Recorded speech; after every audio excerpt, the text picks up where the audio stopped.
Testing, testing. 1 2 1 2. Test, test.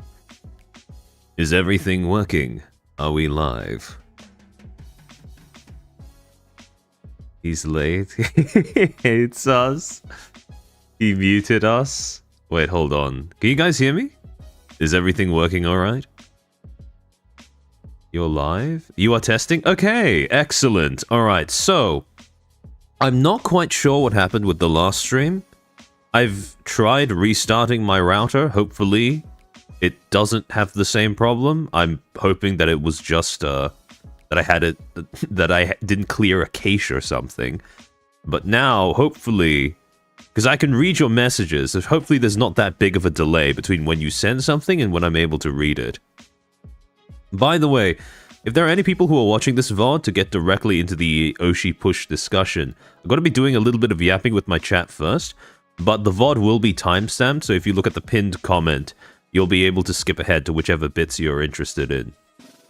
But yeah, hello again, hello again. I'm actually very much looking forward to talking about all of this stuff, because I said as much in my announcement for this stream, but I'm very hyped for Alias to be added into the game, both from a fan perspective, but also from the perspective of someone who actually plays the game and has investment in the what the competitive scene looks like. Pretty standard delay, yeah. Unfortunately, I can't eliminate it entirely because Australia moment, but we'll work with what we've got. We have sound and voice. You are testing. Okay. Actually, when you hear me say this, on the count of 3, can you guys type 3 in the chat? 1, 2, 3. I'm curious as to how much of a delay there actually is. Okay. So it's a few seconds. It's not that bad. Alright. Okay. Alright, so it's not that bad. It's not that bad. It's not unbearable. Oh, Zio, welcome to the stream. Welcome in. 3? Okay. Alright. So yeah, it's not that bad. It's less than 30 seconds from where I'm sitting, so it should be alright.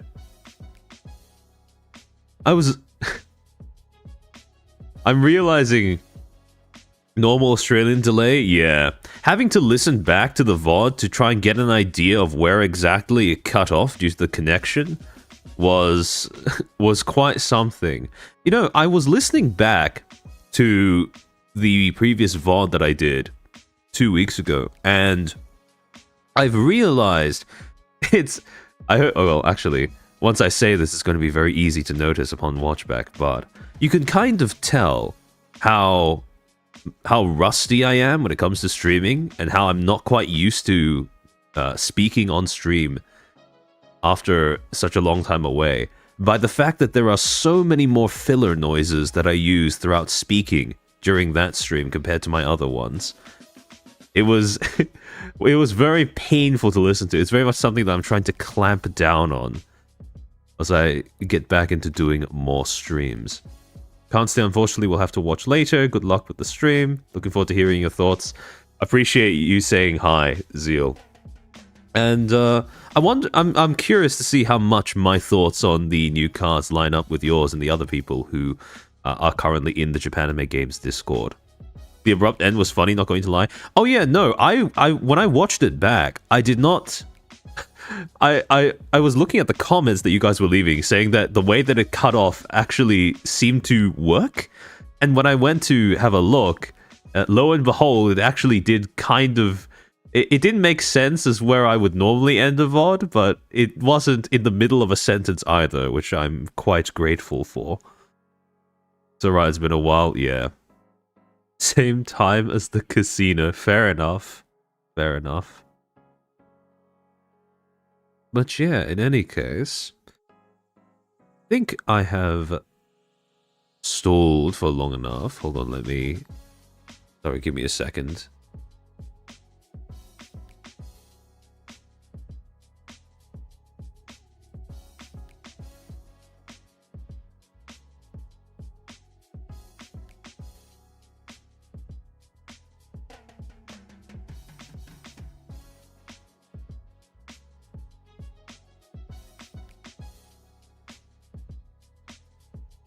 Alright, I have water now.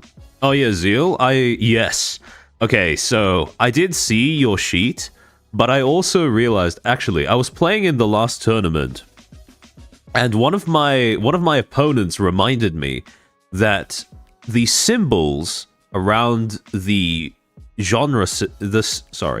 the shape around the genre symbols actually correlates with the color as well. I completely forgot that Oshi Push has that accessibility system until I was reminded by one of my opponents in the tournament.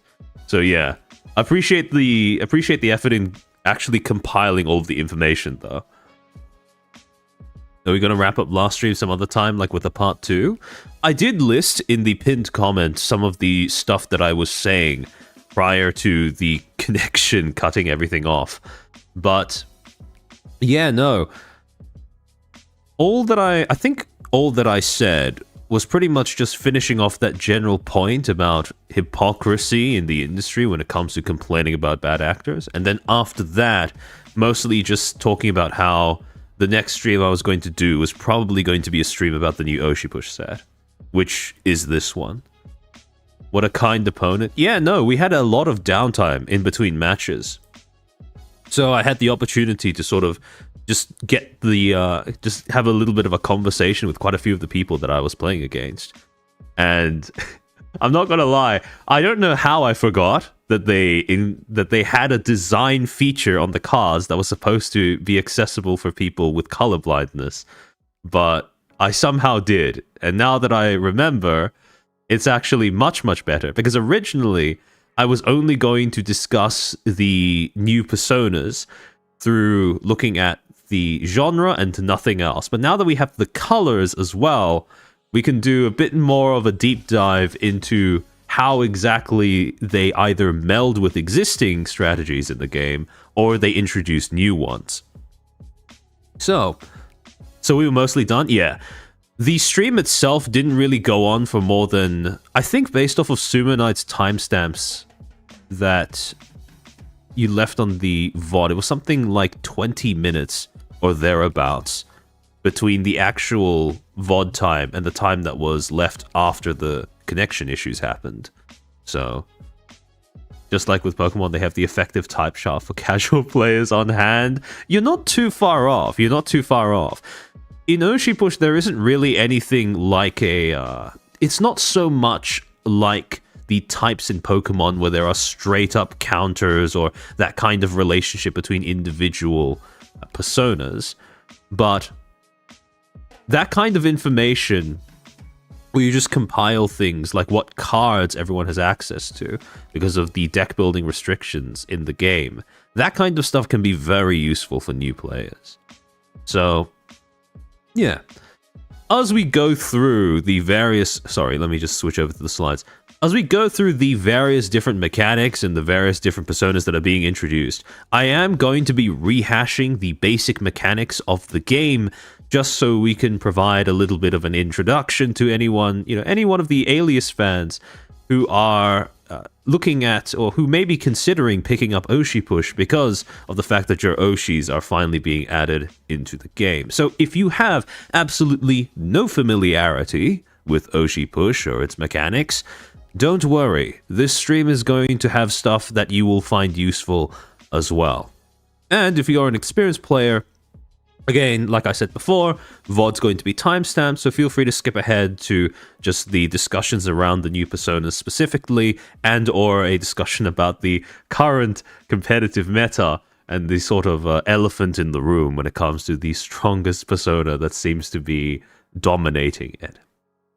But in any case, alright, so Alias is coming to the game. In case anyone didn't see the announcement, at FaceCon, Japanime Games set up an Oshi Push booth there, and while at the booth, they announced that Set 3 was going to be coming. Still a little while from now, but they did confirm, one, that it was going to be FaZe Alias who is showing up, and two, what the personas actually look like. So again, for those who aren't familiar with Oshi Push, what is the game? Right? What do you do in order to actually play the game? How is it built? What is the central sort of theme that it's built around, etc., etc.? Well, it's pretty simple. In Oshi Push, you play as if you are managing a VTuber. And since you are managing a VTuber, you are trying to pilot their way to success. That is the central conceit of the game, the theme that all of its mechanics draw on in order to make the thing work. And as a result, you are playing as a persona, right?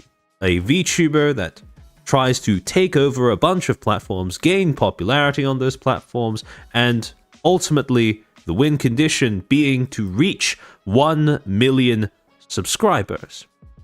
The question then becomes, okay, so this is my central game conceit. I play as a VTuber. I want to get her to 1 million subscribers. How do I do that? And the answer is through platforms. Now, the main think of platforms like prize cards in Pokemon or something analogous to that. Each platform contains a number on the side that indicates how many subscribers are attached to the thing. So, Sad Girl Company, for example, is a platform that has 500,000 subscribers attached. Yappers is a platform that's 600,000 attached. Sudden Clips is one that has 300,000 attached. Whenever you manage to capture a platform, you get to add its sub count to your own. And once you reach a total of 1 million or more, you win the game.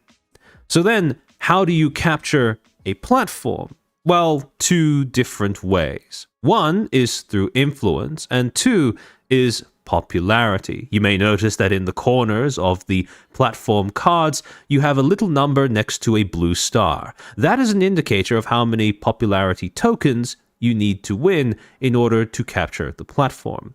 And the way that you capture popularity tokens is by establishing influence, as indicated by the blue star on your persona and other cards in the game. If you have more influence than your opponent over a platform, then you are able to gain popularity tokens. Amass the same number of popularity tokens as indicated on the platform, and that platform and its subscribers are all yours. So, main mechanics being, well, one of the main mechanics of the game, how do you compete in order to capture a platform, is by clashing over it. Clashing in this game basically means comparing with your opponent to see who has more influence over it. If you have more influence over a platform, you gain a token. If your opponent has more influence over a platform, they gain a token. Pretty straightforward. And so, when it comes to capturing a platform, the main mechanic that both players use to see who gets it or who ends up winning clashes is influence. Which then leads us to the question of how do you actually gain influence? In Oshi Push, there are two main ways that you go about doing so. Two main card types that most decks are built around. One being content cards, and two being action cards. While both of these types of cards give you influence over a platform, they do so in slightly different ways. Content cards are slightly less efficient in terms of the influence they give you per bit you spend on them. However, they are permanent in terms of their effect. Once you play a content card on a platform, it stays there until that platform is captured by either player. And so, think of think of content cards as an investment that you're making in order to maintain your influence over a platform. By contrast, action cards usually have a more pronounced effect per bit that you spend on them. You pay less in order to gain more. However, the trade-off is that they are one-time effects. They happen when you play the card, and then they go away at the end of the clash or the end of the round. As to what a round is, well, ask no further, because the other main mechanic to do with, how the game's flow works is that games of Oshi Push take place over the course of multiple rounds. Rounds being split into two stages. One being the content phase, where you pick a platform for your persona to start on out of a set of 3, ranged next to one another.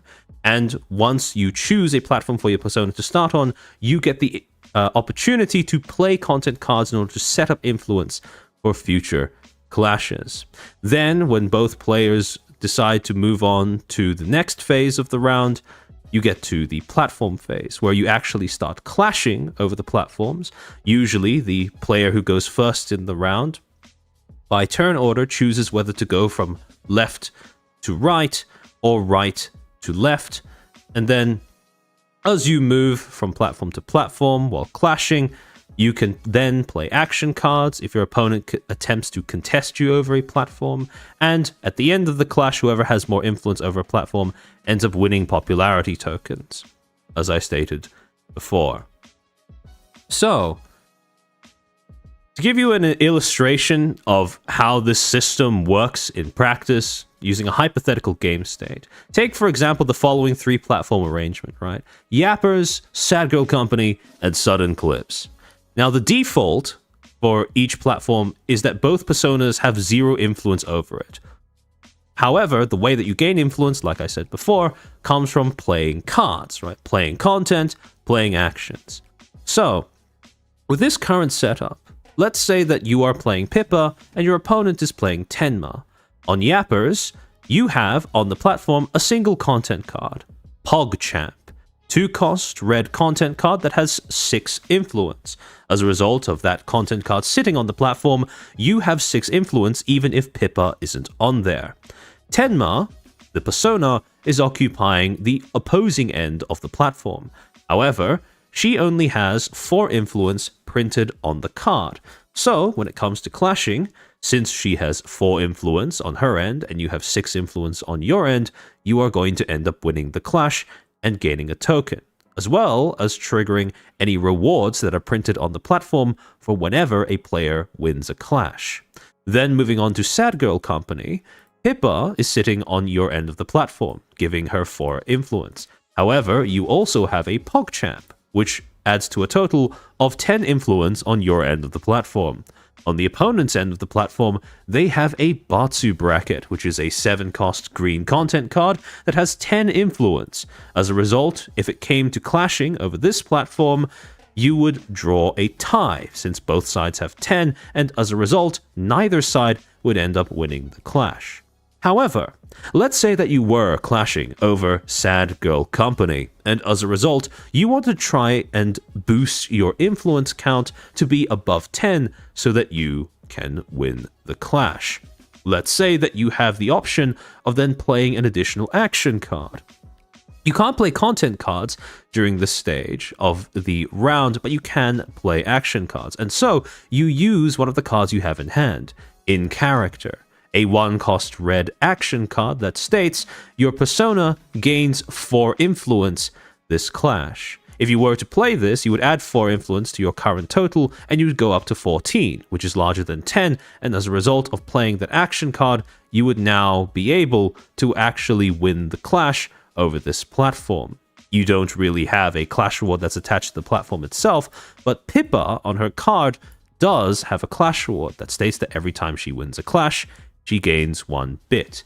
So at the end of this entire exchange, you would gain 1 bit, and you would gain 1 token, and you would then move on to clashing over the last platform in the lineup. So when it comes to all of this, the Oshi Push game loop is pretty simple, right?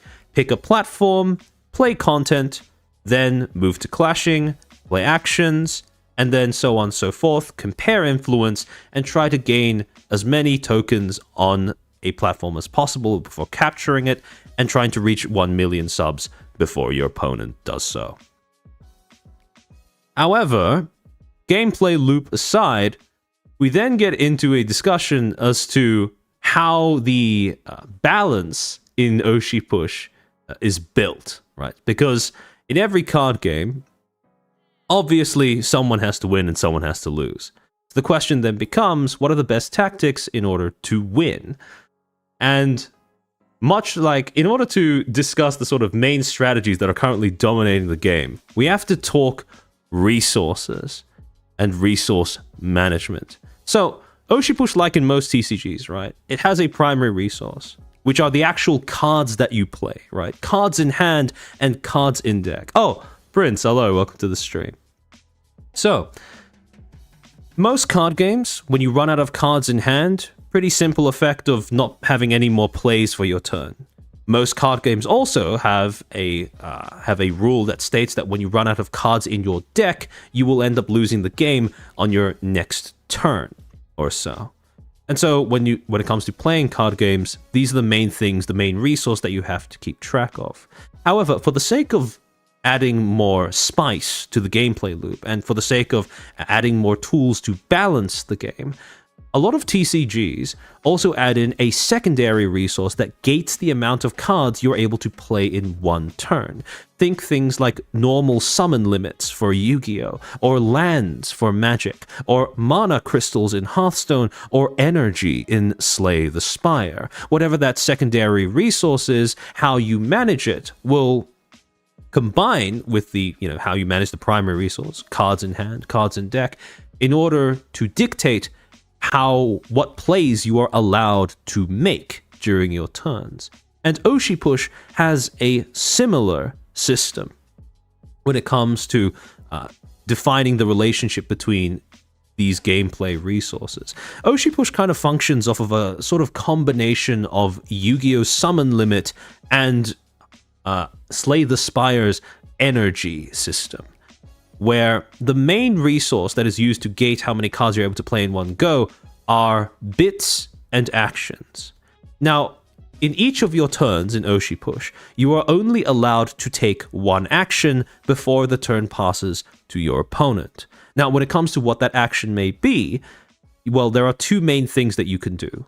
One is you actually play a card, right? You use one card from your hand in order to gain its effect, often paying a cost in order to do so.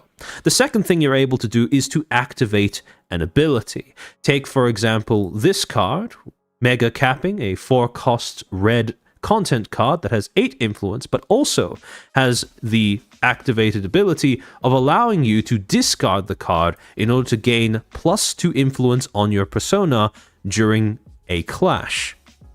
So whenever you choose to do either of those things, that's your 1 action per turn, then your opponent gets their 1 action per turn, and so on and so forth, in a very similar way to Yu-Gi-Oh! Summon Limit.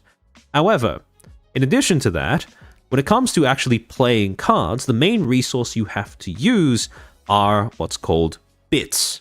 That yellow icon that you see on the top on the top left-hand corner of all of your cards.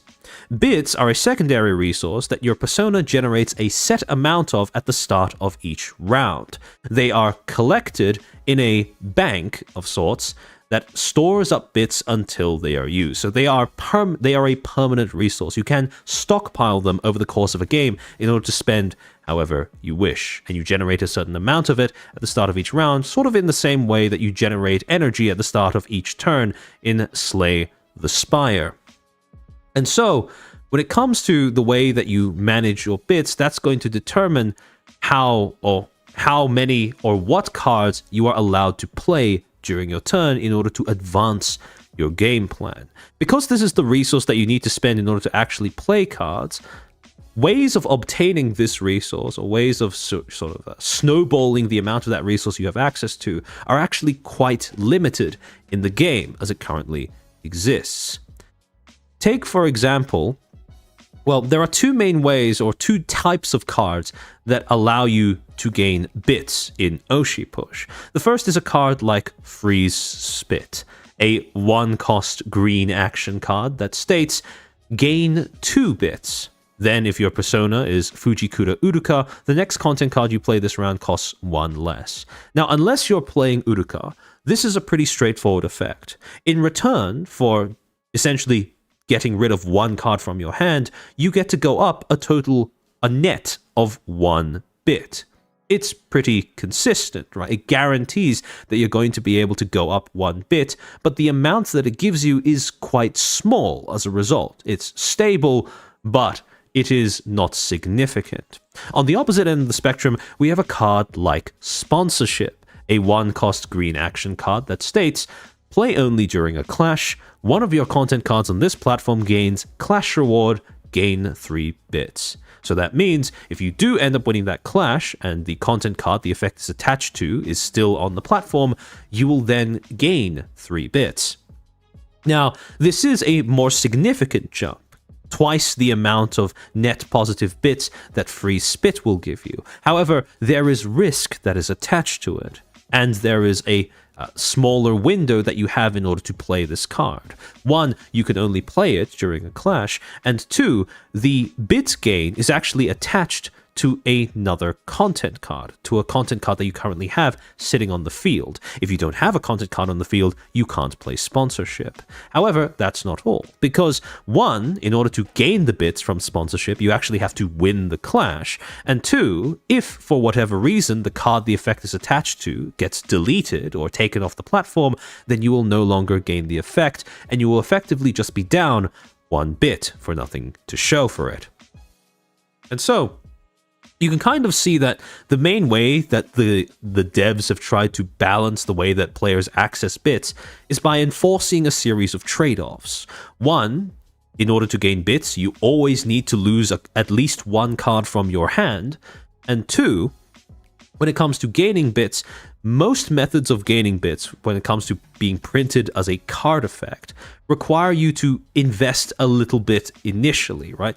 For free spit, you need to spend 1 bit in order to gain 2. For sponsorship, you need to spend 1 bit in order to potentially gain 3. In either case, you need to have 1 bit to start off with in order to access more bits later on. In other words, a central rule that Oshi Push is built around, that the balance of the game is built around, is that you actually need bits in order to play cards.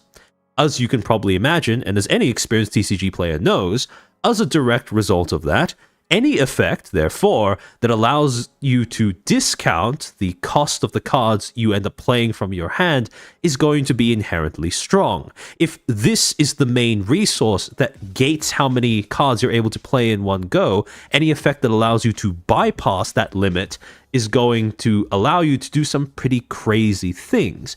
And so we get to the first of the Alias personas that I'm extremely hyped to see, directly because her effect seems kind of disgusting when you consider it in context of the game.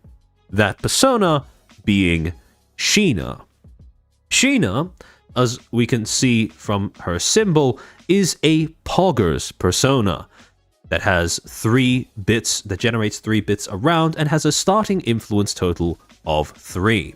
However, the more interesting thing is her card effect, which states, while clashing at this platform, meaning whichever platform Sheena is currently sitting on, action cards cost you 1 less to play, to a minimum of 1. Now that little bit in brackets, to a minimum of 1, that's how you can tell that the Oshi Push designers are very experienced when it comes to card games. Because if that line of text was not there, this effect would actually be too broken for proper game balance. But in any case, that one effect, that one discount, is pretty significant, because there are a lot of action cards in this game that cost 2. Now, in any action, if she plays any action card, if a Sheena player plays any action card while clashing over her platform, any action card that costs 2 or more, that costs 2 exactly, instantly become twice as efficient, because you're halving the cost in order to gain the same effect. However, the more interesting thing is what happens when you make this effect stronger. In Oshi Push, we don't just play off of whatever is printed on the base of the persona cards. In Oshi Push, there exists a card type in addition to action cards and content cards called upgrade cards. Upgrade cards are pretty straightforward in terms of how they function in the game. For an initial bit investment, you can permanently buff the stats and or card effects of your persona. Take, for example, Pippa. At base, she generates 3 bits per round, has 4 influence, and has a clash reward stating that every time she wins a clash on a platform that she's sitting on, she gains 1 extra bit. However, upgrade her for 3 bits to Flippa, and her effects get better. Instead of only gaining 1 bit per clash, per clash that she wins, she gains 2 instead. And in addition, instead of generating only 3 bits per round, she generates 4. Instead of only having 4 influence, she has 6, so on and so forth. Upgrade her again to Yabbit, and the effects increase even further. Instead of generating only 4 bits per round, she generates 5. Instead of only having 6 influence, she has 7. And instead of only generating 2 bits per win, she generates 3 instead. Now, generally with each upgrade card, they will do some combination of those two things, either buff the base stats or increase whatever effects or improve whatever effects are written on the card. You can sort of see this with Tenma.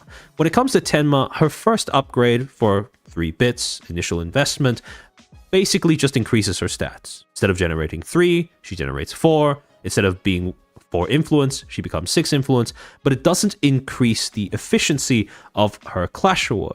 Tenma, at her base, is printed with the Clash Reward of being able to draw 1 card every time you win a clash.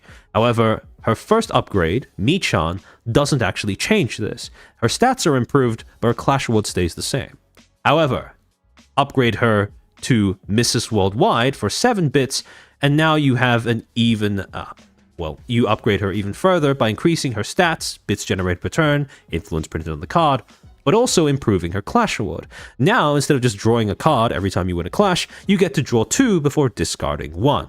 Doesn't actually increase the amount of cards you have in your hand at the end of the day, but it does allow you to dig further through your deck and give you a degree of control and selection when it comes to what you choose to keep in your hand.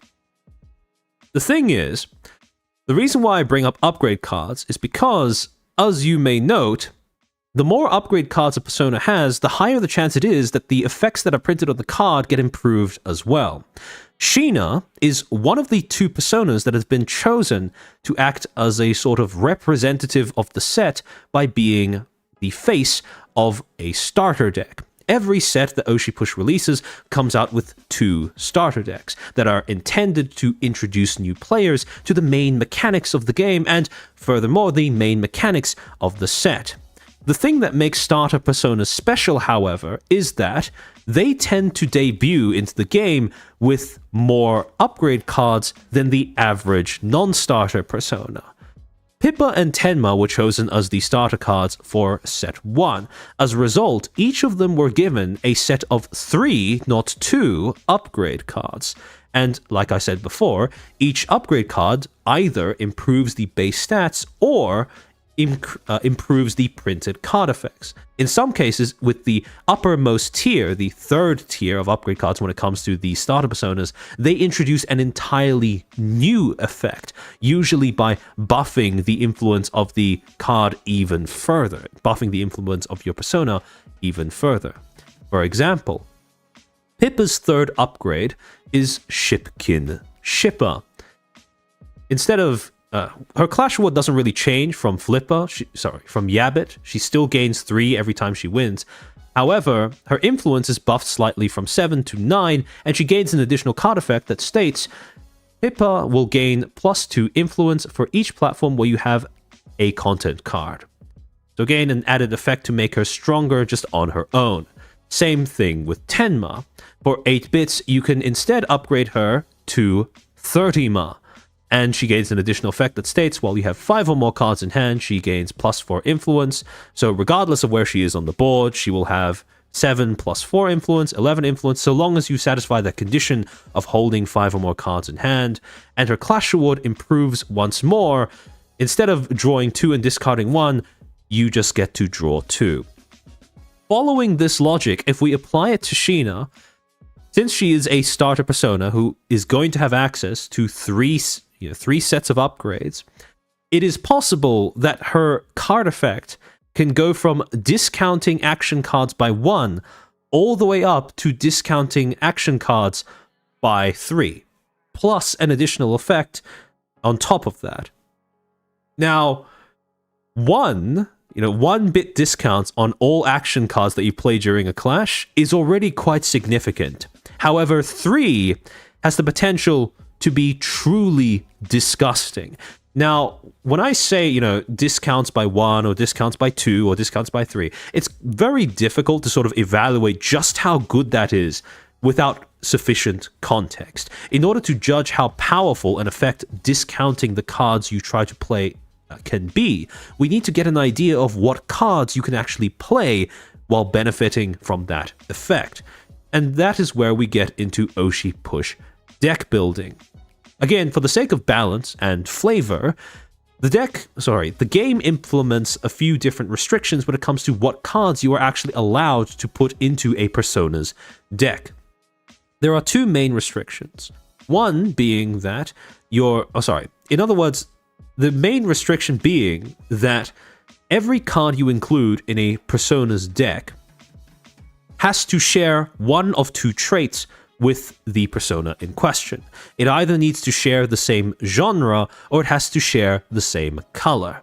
For example, Pippa is a red Zatsudan persona, which means that if you want to include a card in a Pippa deck, it can either share a genre with her, Zatsudan, in which case it can be any color, or it has to share a color with her, in this case red, but it can then be any genre. In addition to that, the deck size is 40 cards, so you can only have a maximum of 40 cards in your deck, and the maximum number of cards you can have in a single playset is 3, so you can only have at most 3 of the same card in every deck. Now, when it comes to genre and color, they're more than just an aesthetic distinction between the different personas. They also correspond to slightly different gameplay strategies. Take, for example, genres. In Oshi Push, there exist 4 different genres that personas can fall under: experience, creative, Zatsudan, and poggers. Each of them has a slightly different gameplay niche that kind of corresponds to whatever thematic thing they were based off of, right? Experience personas are better at accessing things like card draw and stalling effects, things that draw out the length of a game by not outright removing your opponent's cards, but for example, bouncing them back to your opponent's hand. I don't suppose this kind of effect stacks? No, so the way that upgrades work in this game is that each upgrade you play replaces the previous one that was attached to your persona. So if you were to play, for example, if you were, for example, going to upgrade Tenma to 30Ma, and you had a Mrs. Worldwide on the card beforehand, instead of stacking, the 30Ma would replace Mrs. Worldwide. It would be pretty broken if it worked, if it stacked. But yeah. Or remove the minimum discount. Yeah, that is something that I thought about as well, but I think that the minimum discount staying is probably better, just to make sure that while Sheena could potentially, play a lot of action cards in one go, keeping the minimum there ensures that she still has to actually use bits in order to play cards, to gate how overpowered she can become. And I don't think that the Oshi Push game designers would do something like. I think they're too experienced to do that, because that's a trap that a lot of other TCGs have fallen for over the years when it comes to things like discounts and power creep. But in any case, so you have a maximum of 3 playsets in a card, and then when it comes to the individual genres that each persona has, the experience is more so to do with card draw stalling. Creative as a genre corresponds more with bit generation, so the other main resource that you use in order to play the game, and trash pile interaction. So basically, creative as a genre has access to the most things that interact with your discard pile. Zatsudan has to do with platform movement and going wide, so the ability to jump between individual platforms during the round. We'll get into why that is a strong gameplay effect in a second. And also, Zatsudan's, the sort of platform mechanic is supposed to correlate with the idea of going on tangents and hopping between different topics of discussion. So you can kind of see how thematically it manifests in this gameplay mechanic. And finally, you have poggers, which is a genre that has to do with removal and domination. Domination being a keyword for having more content cards on a given platform than your opponent. So Similarly to how each of the genres corresponds with a different gameplay mechanic or different set of gameplay mechanics or slightly different gameplay strategy, colors are the same. Each color corresponds to a slightly different aspect of the overall game.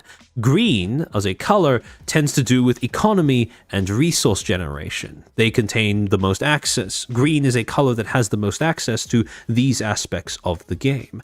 Purple, as a color, has the most access to control tools and things that allow you to move either yourself or other cards around the board between different platforms. And finally, red, straightforward, very honest, is just about aggression and token generation. Win harder, win faster. That is the main thing that red is concerned with.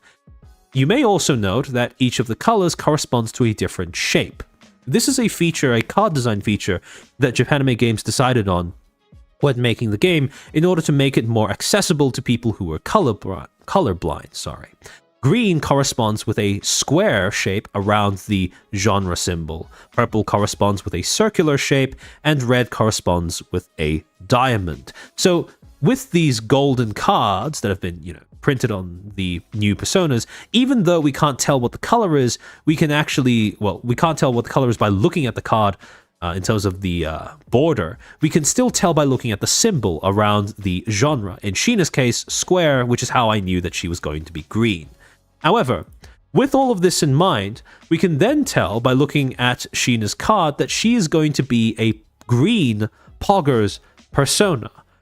And when it comes to considering how potentially insane a 3-bit discount on any action card she plays can be, I'm just going to give you an example, multiple examples, of the kinds of action cards that she has access to as a green Poggers persona. Yeah, Xanthopy, exactly. Red deck wins in every TCG ever, right? So, just a quick list of 4 different things that Sheena has access to. She has access to mass removal, spot removal, card draw, and hand disruption. Now, to go through each of these cards individually, Beating You with a Frying Pan ASMR is an 8-cost green action card that states, return all content cards in play to their owner's hands.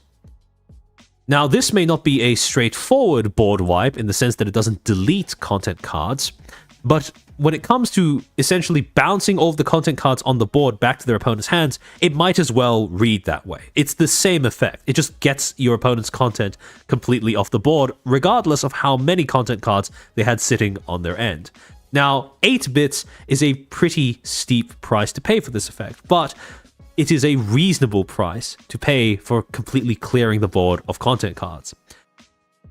Assuming that the progression of Sheena's card effect adds up with what we predicted, right? Assuming that at max rank, she can essentially discount action cards by a total of 3, this going down to 5 is insane. For reference, most personas, when upgraded to their max rank, generate around 5 to 6 bits per round, which means that it is theoretically possible at max rank for Sheena to pull this effect off once every round. However, that is not all. Like I said before, even at base, without any upgrades, Sheena discounts the action cards that she has the option of playing by 1 bit, which doubles the efficiency of 2-cost action cards. Take, for example, Desk Slam, a 2-cost purple Poggers action card that states, delete 1 content card with 3 or less. Generally speaking, this is a pretty efficient effect, right? You pay 2 bits in order to get rid of a content card that costs up to 3. However, if you pay only 1 bit, all of a sudden, you are not only guaranteed to go even, right? Trading 1 bit and a card from your hand in return for a 1 bit card from your opponent, but you also have a much higher chance at being efficient with your play as well. Getting to trade a 1-cost card from your hand for a 2 or 3-cost card on their side of the board is a very, very good trade. So even without any upgrades, Sheena players are going to be very, very happy just going card for card with their opponent. However, Usually, when it comes to oh no, I absolutely agree, Rue. I absolutely agree. Charlie, don't worry. We keep your cheating discreet here. But in any case, so usually when it comes to, discount effects in card games, the main trade-off is that if you get to play a lot of cards in your hand, once you dump your hand, you're kind of stuck for plays, right? If you're able to play your entire hand at once, the main thing that keeps that kind of strategy in check is the fact that you don't have immediate access to the rest of your deck. Right? You have to wait until you can play more cards. However, because Sheena is green, and green is the color, green is being the color that has the most access to resource generation, Sheena also has access to card draw. So not only can she play basically all of the cards she had, well, at least half of the cards she has access to for a massive discount, but she also has the tools to refill her hand after she's finished with dumping it onto the board. Take, for example, Microphone Upgrade, a green experience action card that costs 4 bits and states, play during a clash, your persona gains 5 influence this clash, and you draw 2 cards. Drawing two cards being attached to a single one is a pretty strong effect. However, usually Microphone Upgrade is pretty clunky to play, right? 4 cost is a little bit of an awkward number for most personas to reach, because most personas only generate around 3, 4, 5 to 6 bits every round. This, for most personas, would knock out most, if not all, of the bits that they generate that round. However, like I said, Sheena can discount this effect. So instead of having to pay 4 in order to draw 2, you will only have to pay 3, 2, or potentially even just 1 bit in order to gain access to this effect. By discounting her cards, Sheena essentially smooths out a lot of the clunkier resource generation cards or card effects that the game currently has printed in the card pool. And finally, this is the thing that Oshi Push has only recently introduced to the game, which is hand disruption. Take, for example, Ash Blasting, a green Poggers action card that costs 3 bits and states, you may look at your opponent's hand and discard 1 card from it. For those who play Magic, they printed Thoughtseize in Oshi Push. Now, again, like I said before, usually part of what keeps this effect balanced is the fact that it has a relatively steep cost. In most games, most card games, discard effects tend to be pretty strong, but even though they feel awful to be on the receiving end of, they are pretty balanced by the fact that while both players are going to be down a card by the time the effect resolves, you are the only player, the person who used the discard effect, they are the only one that actually has to pay an additional resource in order to gain that effect.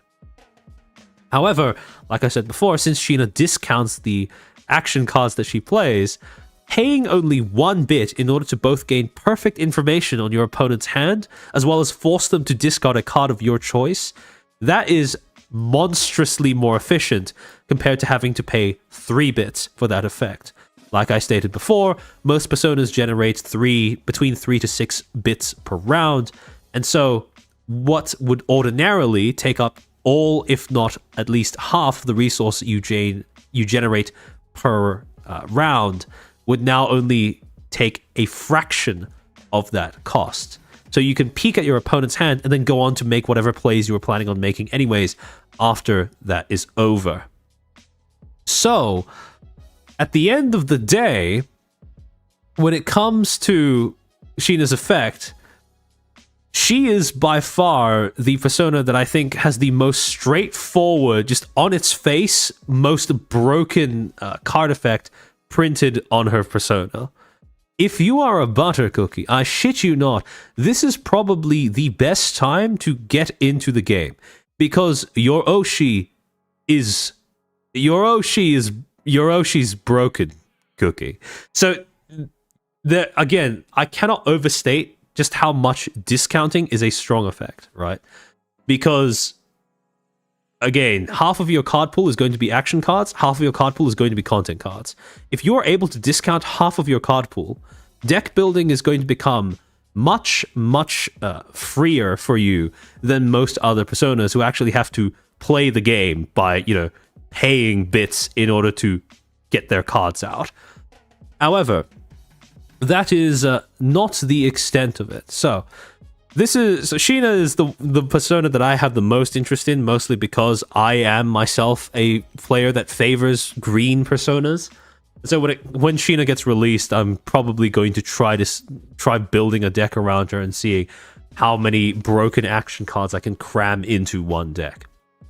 Again, the combination of discounting cards you have in hand while also having access to cards that refill your hand is something that, frankly speaking, I'm not altogether sure she isn't going to become a balanced nightmare, but we'll end up seeing how she plays once she is released. But I am pretty confident in stating that she is going to be one of the strongest personas upon release.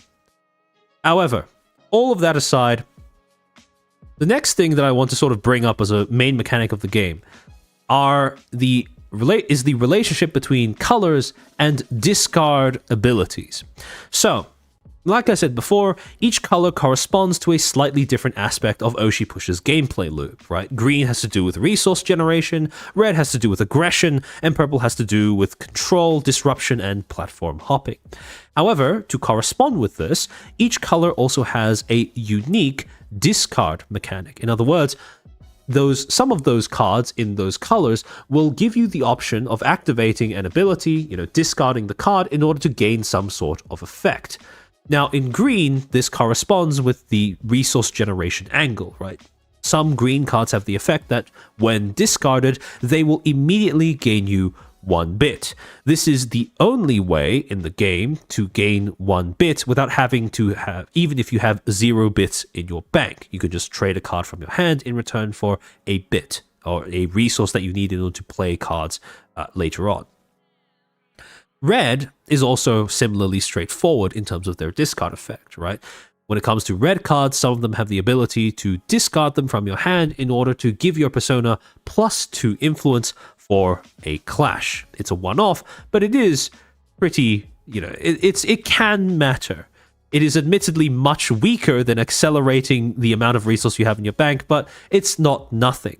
However, the mechanic that most new players have the most difficult time evaluating is the mechanic that is confined to purple, which is, in return for discarding a purple card, you get to move your persona from one platform to another in the middle of a clash. And to explain why this effect is actually much stronger than most new players realize, compared to buffing your persona temporarily or gaining a resource you need to play more cards, we need to go into how clashing actually works. Oh, Joe, welcome to the stream. You have a giant smirk on your face? Yeah, Butter Cookie stonks are up when it comes to the new Alias set, when it arrives. So, the way that clashes work is, as I said before, whichever player ends up going first in the round gets to decide whether they want to clash on the platforms going from left to right or right to left. However, the most important thing to realize about clashes is that clashes happen on every platform in that sequence, regardless of whether there's actually any content or personas on that platform. What that means is, if, for example, you had the ability to move from the platform you started the round on to another platform that is currently going through a clash, you have the opportunity to snipe a win and snipe a token when your opponent wasn't expecting you to. There is no rule that dictates that you have to stay on one platform for the entirety of the round. So take, for example, the following game state. Oh, Michael Ori, welcome to the stream. Thank you for being a Footstool for 23 months. Don't ever return to the Shadow Realm. I will do my best. I'm still going to be away for a little bit, but eventually, after the new vid is out, I will be back to streaming regularly. So, a little bit more of an irregular stream schedule, but I will be back eventually, rest assured. So, let's take, for example, the following game state where we have 3 platforms in sequence: Yappers, Sad Girl Company, and Sudden Clips. let's say for example that you are the starting player, right? You playing Pippa are the starting player, and you have chosen to resolve the clashes starting from left to right. Following that order, you would begin by clashing on Yappers. Now, since you have 6 influence on the platform, while your opponent, Tenma, does not, you are going to end up winning that clash, gaining a token and gaining 1 bit as a result of that. Then you move on to clashing over Sad Girl Company. Here, there is an opposing presence on the platform. However, since Tenma only gives 4 influence, while you plus the content card you've played have a total of 10, I should say, you are going to end up winning this clash as well, meaning that you gain a token and Pippa will generate 1 bit because she's sitting on the platform when she wins the clash. However, then you move on to sudden clips. Now again, neither the opponent nor you have any sort of presence on the platform, but the clash will still happen regardless. It is here that you may have an option. Let's say that you have a card in hand that allows you to discard it in order to move to another platform in the middle of a clash. You have the option of then discarding, for example, Debut Stream, and then moving Pippa from Sad Girl Company to Sudden Clips while you're clashing over it.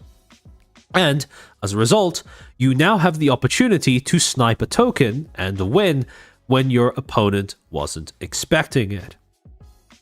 Now, platforms, as I noted before, have different subtotals, and each of those subtotals corresponds with a different number of tokens, popularity tokens, that you need in order to fully capture it. Mordecai, thank you for being a Footstool for 19 months. Hype for the new vid. I hope it doesn't take too long to get out. But I'm hopeful for it as well. But Curious, thank you for the gifted membership. Xanthropy, congratulations on getting sniped. I hope you enjoy those emotes. I'll be going to jail for a bit. So, as I said before, each different sub count corresponds with a different token. The lower the sub count, generally speaking, the lower the number of popularity tokens you need in order to capture the platform. 200k sub platforms need only 1 token in order to capture. 300k sub platforms require 2 tokens in order to capture. 400 to 500k subs both require 3 tokens to capture, and 600k sub platforms require 4 tokens capture. However, when we start categorizing platforms by, sub count to token requirement, we can then start crunching the maths on average how many tokens you need in total in order to win a game of Oshi Push, in order to gain 1 million subs. So the lowest amount of tokens that you would need in order to reach 1 million subs is 6. You can either have a combination of 2 200k sub platforms plus a 600k sub platform, which would total up to 1 token plus 1 token plus 4, or you can simply settle for capturing 2 platforms, each of whom have 500k subs attached to them, 3 plus 3 being 6. Conversely, the highest amount of tokens you would need in order to reach 1 million subs is a total of 9, which would be comprised of 1 200k sub platform, which only requires 1 token, plus 2 400k sub platforms, each of which requires 3, or, sorry, let me rephrase that. 2 400k sub platforms plus 1 500k sub platform, each of which requires 3 tokens. So that's the sort of slowest game of Oshi Push you can have out. Or you simply have 3 400k platforms, which total to, just over 1 million subs, but requires 9 tokens in total in order to finish capturing. As a result, the average amount of tokens you would need in order to reach 1 million subs in a game of Oshi Push, in order to win a game of Oshi Push, is around 7 to 8. Which doesn't sound like a lot, but when you consider that the maximum, the usual amount of tokens that you get per round is 1, is, usually, since you start on one platform, right, you play your content, you try to make it so that you guarantee a win on that one platform every round. Generally speaking, the intended base rate at which you gain tokens as a player is going to be 1 per round, right? Each player chooses 1 platform, and they try to win whatever clash happens on that platform, generating them 1 token. However, for that reason, anything that is able to accelerate you beyond that base rate of 1 token per round in order to reach that 7 to 8 limit faster is going to be a very premium effect. And you can sort of see this in the way that Oshi Push has priced a lot of the card effects that give you extra tokens or allow you to capture platforms slightly faster. Right? Take, for example, Big Cheese, a red Poggers action card that costs 4 bits and states, play only during a clash. If you are dominating this platform, gain 1 token on this platform. So it generates a bit from nothing, but it comes at the price of having to pay 4 bits initially. Again, pretty clunky effect. Usually for most personas would take up most of their turn in order to play this. Or consider something like Gaslight. Red Zatsudan action card, costs 4 bits, states play only during a clash, move one of your tokens from another platform to this platform. So it doesn't actually give you any extra tokens, it doesn't generate a token out of thin air, but it does allow you to capture a platform faster by moving around the tokens you have spread across all of your platforms to hopefully snipe the win on a big one at the end of the day. However, again, like I said, anything that allows you to capture platforms faster or gain more tokens per round is going to be a premium effect, hence why this is costed at 4. And then finally, you have something like Parasocial Trap, almost double the cost of the previous 2 cards, but with an effect that both generates a token for you and takes one away from your opponent. For 7 bits, you can play a purple experience action card that states, play only during a clash, steal 1 token at this platform. So your opponent goes down 1 and you go up 1. However, as you can tell, in a similar way to that I described earlier on, each of these effects comes at the cost of a large amount of bits, because tokens are what you need in order to win the game, capture platforms, and anything that allows you to accelerate the rate at which you gain them, bring you closer to that 7 to 8, average. Well, that's going to be a pretty strong effect. However, here is what ends up separating the more experienced Oshi Push players from the newer Oshi Push players, which is realizing the implications of being able to discard a card from your hand in order to move from one platform to another in the middle of a clash. I'm here for Scuff. Thank you for being a Footstool for 18 months. Sorry I'm late, Sensei. No problem at all. Welcome in, welcome in. Thank you for the gifted membership as well. Illy, congratulations on getting sniped. Hope you enjoy those emotes.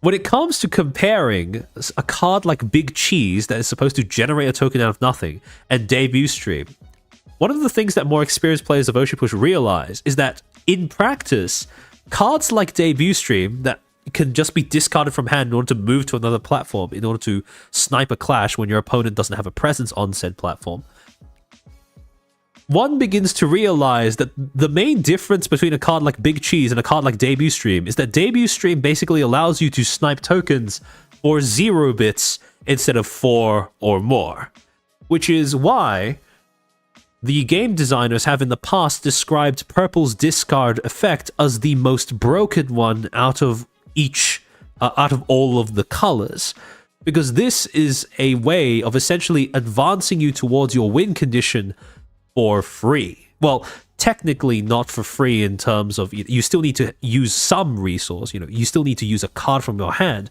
but besides that, you don't need to spend any secondary resource in order to do that. You don't need to spend any bits. You just lose a card from your hand in return directly for 1 token.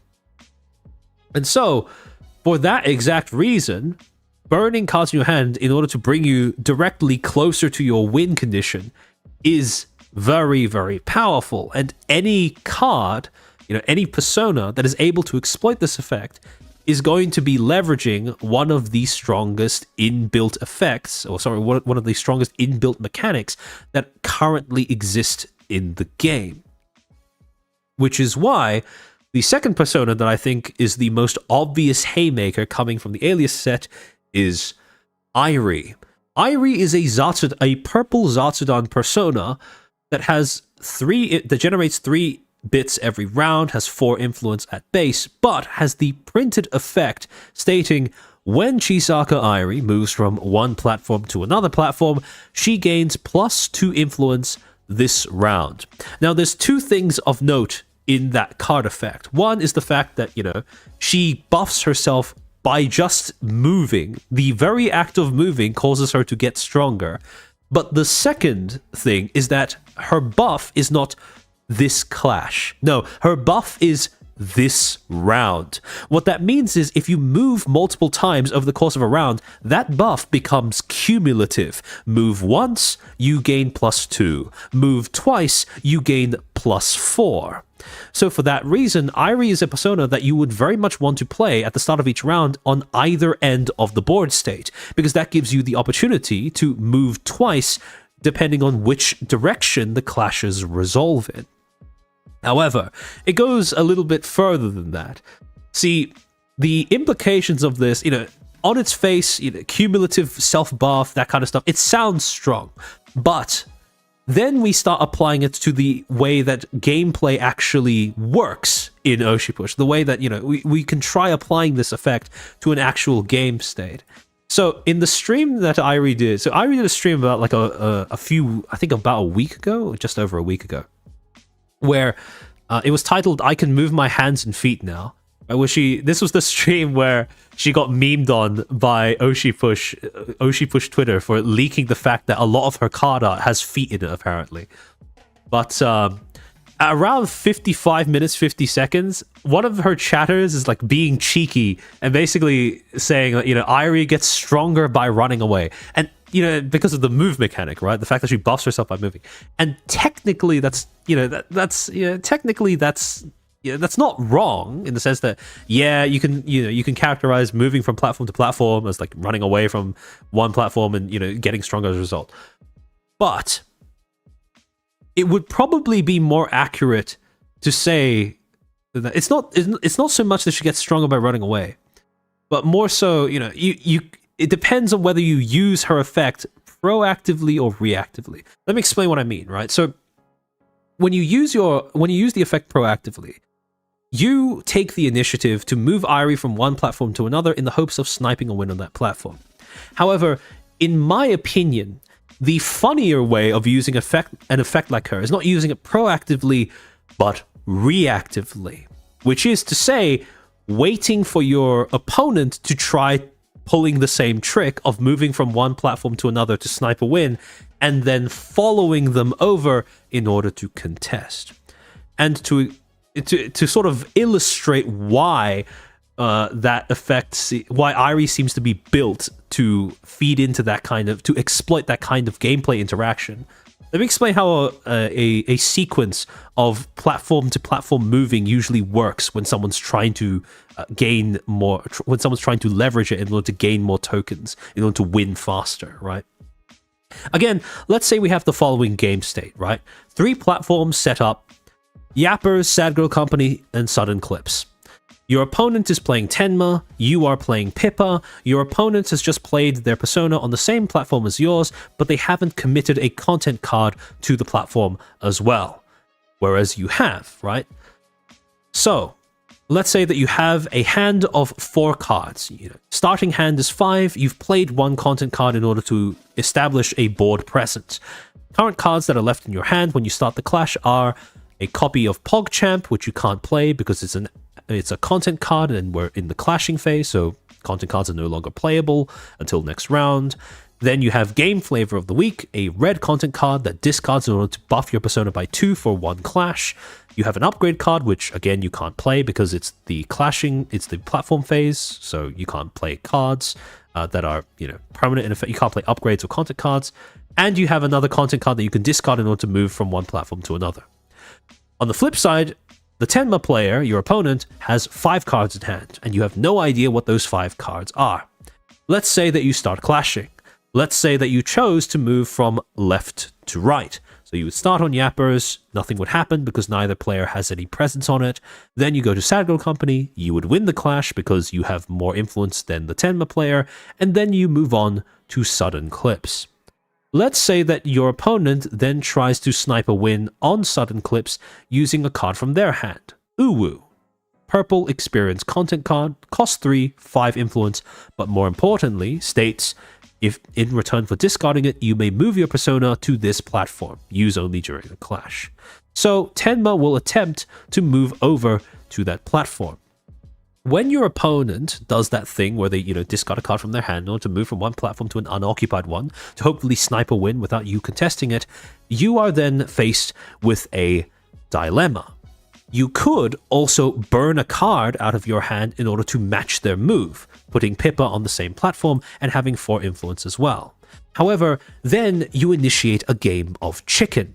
Because if your opponent has a card that allows them to buff the influence of their persona, now you've just burned a card out of your hand and you need to decide whether you want to try to contest them even further by burning another one to hopefully gain more influence than your opponent has on this same platform. You've already burned one card. The question is, do you burn even more in order to make sure that now that you've actually moved, you can actually contest them and you can actually win? And so, usually, when you are facing down your persona who has moved to another platform and you're deciding whether you want to contest them or not, the dilemma that you face is, do you just let them get the win and you maintain card parity to hopefully make up for that, that difference in future rounds? You concede the move, but you keep the cards you have in your hand. Or do you lose the cards in your hand? Do you go down cards in hand in order to move and try to win as well, right? Usually, you need to burn more cards to guarantee that you have more influence than your opponent, even after you've moved. So while they are only down 1 card, you are going to have to be down at least 2 in order to try to win after you have moved, right? Because again, moving is not enough. You then need to make sure you have more influence than your persona during the clash over the new platform. However, while this is a dilemma that most personas have, this is a dilemma that Irie basically laughs at because of the fact that she, by virtue of moving in and of itself, buffs her persona. She doesn't need to spend more than 1 card in hand in order to seriously contest the platform if she follows her opponent. Because while her opponent needs to discard a card from hand in order to move, and then maybe needs to discard another card from hand in order to gain influence, she only needs to discard 1 card in order to both move and gain influence. What this means is, it's not so much that she gets stronger when she's running away. It's more so that she gets stronger when she's chasing you down, which on a thematic level, I actually like a lot. Because, canonically, she's supposed to be a wolf and all that.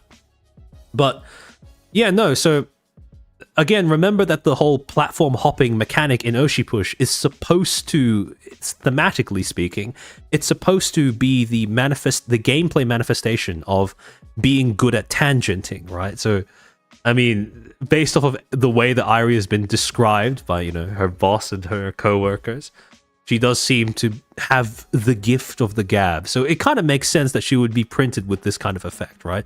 The more she moves around between different platforms, moving around between different topics in a Zatsudan stream, the stronger she gets, the more proficient she gets, the more she leaves her opponents behind, right? Because again, a lot of the other talents have described how difficult it is to keep up with Irie in terms of the rate at which she changes topics in conversation. Which again, I really like how that's sort of conveyed in this gameplay mechanic as well.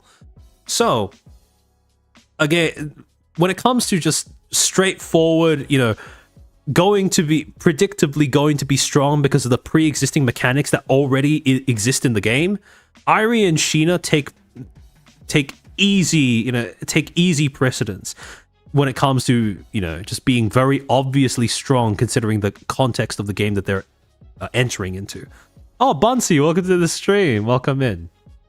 So, Sheena, obviously, being strong, these two are the most obvious upstarts to the current meta because of how strong their effects are as printed on the card, as, in terms of their base persona. Sheena, obviously, because she discounts half her entire card pool, and also because she has access to the color with the most card draw. So not only can she vomit out her hand, she can easily refuel it to repeat the process all over again. But Irie also because of the fact that her persona is built to exploit the most broken discard effect in the game, which is moving between different platforms during a clash. And also because as a purple persona, she has access to the color with the most movement options, right? Because purple is the platform hopping color, the color that has to do with movement between different platforms as the core gameplay mechanic. Purple is also the color that has the most cards with the text discard move to another platform. So again, two most obvious personas for being really, really strong right on the outset. However, with both of these personas, part of the reason why they are so obviously strong is because both of them break a fundamental rule that Oshi Push uses in order to keep the game balanced, right? With Sheena, it is the rule that you need to spend bits in order to play cards, right? She doesn't fully bypass it, but she does swerve around it. With Irie, there is a fundamental rule, which is that you need to stay on the platform that you start the round on. Right? It's not so much a hard rule, but it's more so it's a limitation that most personas have to deal with. Most personas, of course, not including Irie. But again, any persona, therefore, that is able to either circumvent or outright bypass one of these fundamental rules that keep the game balanced is, of course, going to be have a pretty high ceiling in terms of power level. And so, having established the fact that this is what makes these personas very obviously strong, we get to one of the more subtle rules that balance the game as it exists today, which is the rule of efficiency. So generally speaking, when it comes to influence, right, because of the way that you have to pay a secondary resource, bits, in order to play cards and gain influence to, win clashes and, in the long term, win the game, one of the ways in which the cards in the game are balanced is by keeping a very tight leash on how far bits can go in terms of giving the player influence over a platform.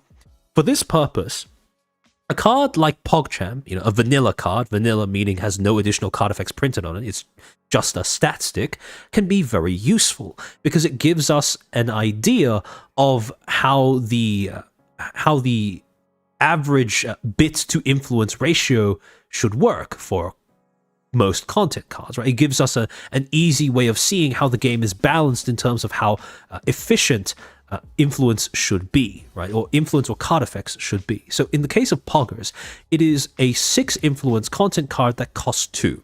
And using this, we can then determine that at a base rate, 1 bit is supposed to pay for 3 influence. If you just have how good is, in terms of how expensive 3 influence should be, for every 1 bit you should be able to gain 3 if you have no additional card effects, right? This is the rate at which all content is presumably balanced, right? And so we get into the main, again, like I said, the restrictions that limit how you play content on platforms. So when it comes to playing content, right, the 2 main rules that Oshi Push implements in order to make sure that you can't just dump your hand whenever, right, is... Oh, Nanolove, welcome to the stream. Cards and shit. It's going pretty well. I'm having a lot of fun getting into why I'm hyped for the new release of the upcoming Oshi Push set. So, when it comes to playing content on these platforms, right, generally speaking, there are 2 things that limit the rate at which you can play out those cards from your hand. One, the first restriction being that content can only be played during the content phase of the round, so the first half of the round. And 2, being that content can only be played on the same platform as your persona. This is why it is a legitimately important gameplay decision to decide on which platform you wish to start on. Because whichever platform you start on is going to be the platform that you are allowed, the only platform that you are allowed to play content on for that round. However, as with most gameplay restrictions, there do exist cards that allow you to circumvent that. In Oshi Push, this takes the form of guerrilla content. Can't say I care too much about cards or phase, but it's good to be passionate about something, I would know. It's both a curse and a blessing, depending on what you are passionate about. And I will say that compared to the other things that both you and I are invested in this industry, this TCG has given me something to be passionate about that does bring me joy disproportionately to the amount of strain that it gives me as well. So, one of the cards that Oshi Push has printed in order to circumvent that limitation, that second limitation of, only being able to play content on the same platform as your persona, is guerrilla content. Cards that can explicitly be played on any platform, regardless of where your persona is currently sitting. Right? One of the examples being the namesake of the term Guerrilla Stream, a red Zatsudan content card that costs 1, has 2 influence, but can be played on any platform, and the second one being Drop-In Call, a 4-cost purple Zatsudan content card that can be played on any platform, but only gives 5 influence. Now, as you may note by just looking at the card totals and the numbers that are printed in terms of the cost versus the numbers that are printed in terms of the influence, the trade-off in order to play these content cards on any platform, irrespective of where your persona is sitting, is that usually they are absolutely atrocious when it comes to influence versus bit efficiency. So if we look at PogChamp, right, vanilla content card, it has an influence efficiency of 3 per 1 bit spent. By contrast, Guerrilla Stream only has 2 influence per 1 bit spent, and Drop-In Call has all the way, it's plummeted down in terms of efficiency to only 1.25 influence per 1 bit spent. And again, this is what keeps this mechanic balanced, right? In return for the flexibility of being able to drop content wherever you like, that content is going to be weaker if it is not on the same platform as your persona. But what if you had a persona that could circumvent this weakness, either pad the influence of these content cards that you play on different platforms, so that as you spread out, these content cards not only reach parity with a vanilla card, but in some cases even exceed parity in terms of influence efficiency. And that is why the next persona that we have being introduced with the Alias set is more subtle in terms of how much she plays off of existing card effects and existing strategies compared to Airi or Sheena, but I think, in my opinion, no less strong for it. And the persona in question is Wemi. Wemi is a red Zatsudan persona that generates 3 bits per round, has 4 influence, but has the card effect stating that your content cards on adjacent platforms gain +2 influence. This is one of those personas that, similarly to Airi, sort of encourages the player to think more about where you choose to position her at the start of each round. Because when you put Rebi is at her strongest when you put her on the middle platform. Yeah, exactly. She likes sitting in the middle because since she is a Zatsudan persona, she has access to cards, plenty of cards, that can be played on any platform regardless of if your persona is there or not. And because of the fact that her persona buffs cards on adjacent platforms, if you are sitting in the middle, you could potentially buff cards on 2 platforms at once. However, more importantly, with the point that I was making just then, remember that the only thing keeping these, play on any platform you like content cards balanced is the fact that they are supposed to be less efficient for their cost, right? They are supposed to give less than 3 influence per 1 bit spent on them. Remi's effect, based off of how much her upgrades improve it, basically break this open. So let's say that we have, Remi on the middle of this 3-platform setup, right? And you have Drop-In Call on the left on a different platform, and Guerrilla Stream on the right on a different platform. Usually, if this was any other persona, they would just be sitting at 5 on this platform and 2 on this. However, because of Remi's effect, buffing content on both of these platforms simultaneously, the efficiency on both of them increased dramatically. Gorilla Stream goes from being worth only 2 influence per bit to being all the way up to 4 influence per bit, which exceeds the rate at which vanilla cards are valued. While Drop-In Call goes from an abysmal 1.25 influence per bit to being 1.75. Not quite on par with a vanilla card, but getting there, on the way there. However, like I said, since Whammy is not a starter deck persona, she only gets 2 upgrades. However, to compensate with most personas that are not with the personas that are not starter deck personas, each of their upgrades improves both stats and the card effect. So, with Whammy, it is very likely that across both of her upgrade cards, she is going to first upgrade her effect by buffing by 3, and then eventually buffing adjacent content cards by 4 influence while having some sort of additional effect. Now, even just ignoring what the additional effect is, if we speculate on the highest degree that you can upgrade her, to her maximum upgrade effect of buffing adjacent content by 4 influence, right? Suddenly, Gorilla Stream goes from being 1 bit for 2 influence, which is, again, below rate, to 1 bit for 6 influence, which is monstrously above rate. It is, in fact, doubly as efficient as the base vanilla rate for influence per bit spent on a content card. Whereas Drop-In Call goes from 1.25 all the way up to 2.25, which is just under 1 from parity with a vanilla content card. So again, Whammy is built to essentially shore up the main weakness that keeps spreading out across all of the different platforms at once, balanced as a strategy, right? Because again, since for most personas, if you want to establish a presence on multiple platforms simultaneously, you're going to have to make a concession in terms of how much of a presence you have on each platform. But again, if you're playing Remy, you don't have to worry about that as much, because she basically makes up for it with her persona.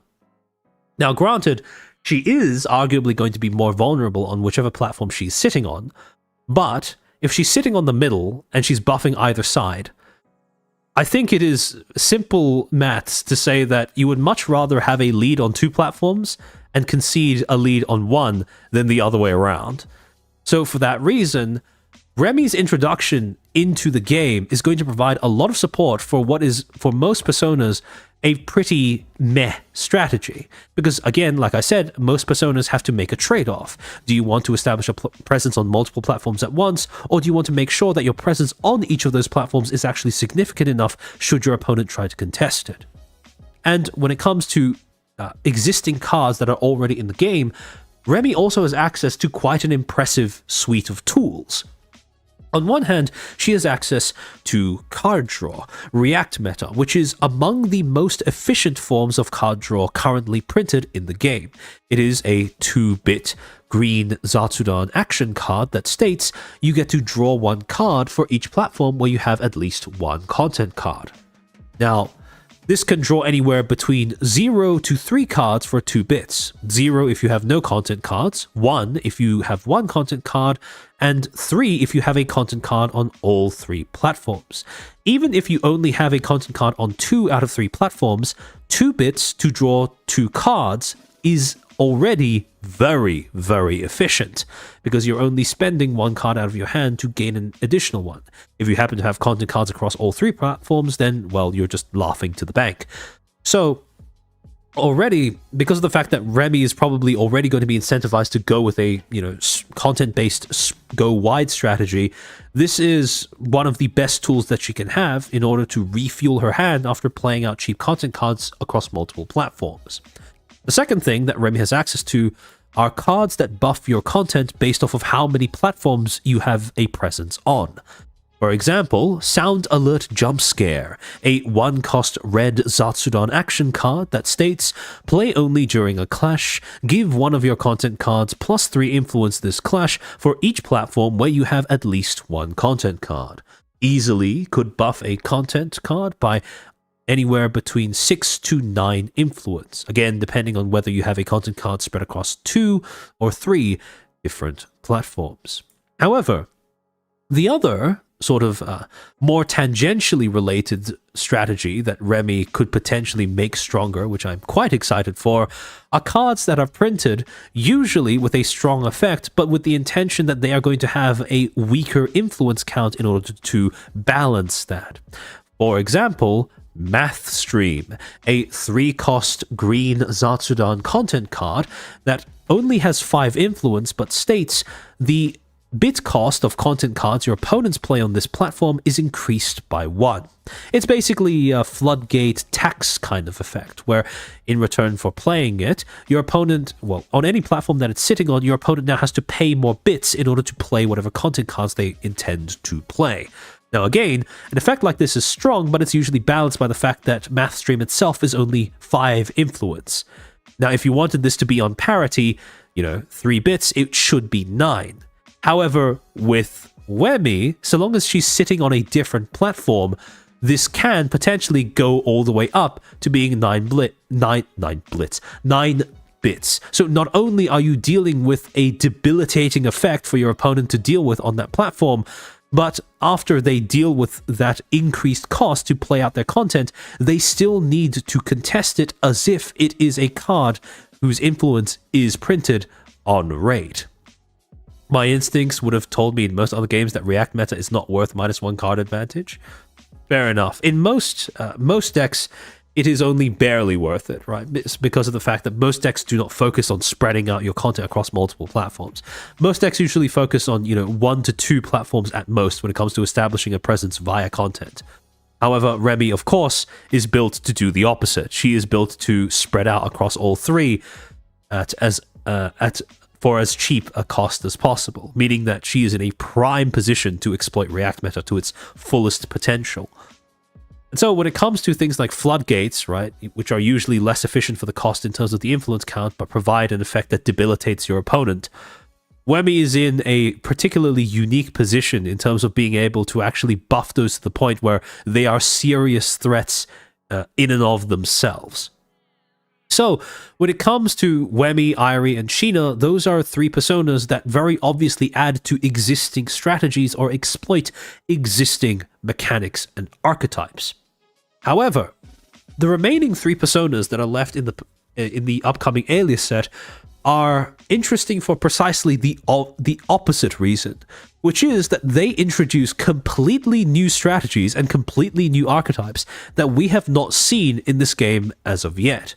Those 3 personas being Erina, Hanko, and Rie, each of which bring a slightly different strategy to the table. Erina brings a strategy that focuses on the amount of tokens on whichever platform she's currently sitting on. Sorry, give me a second.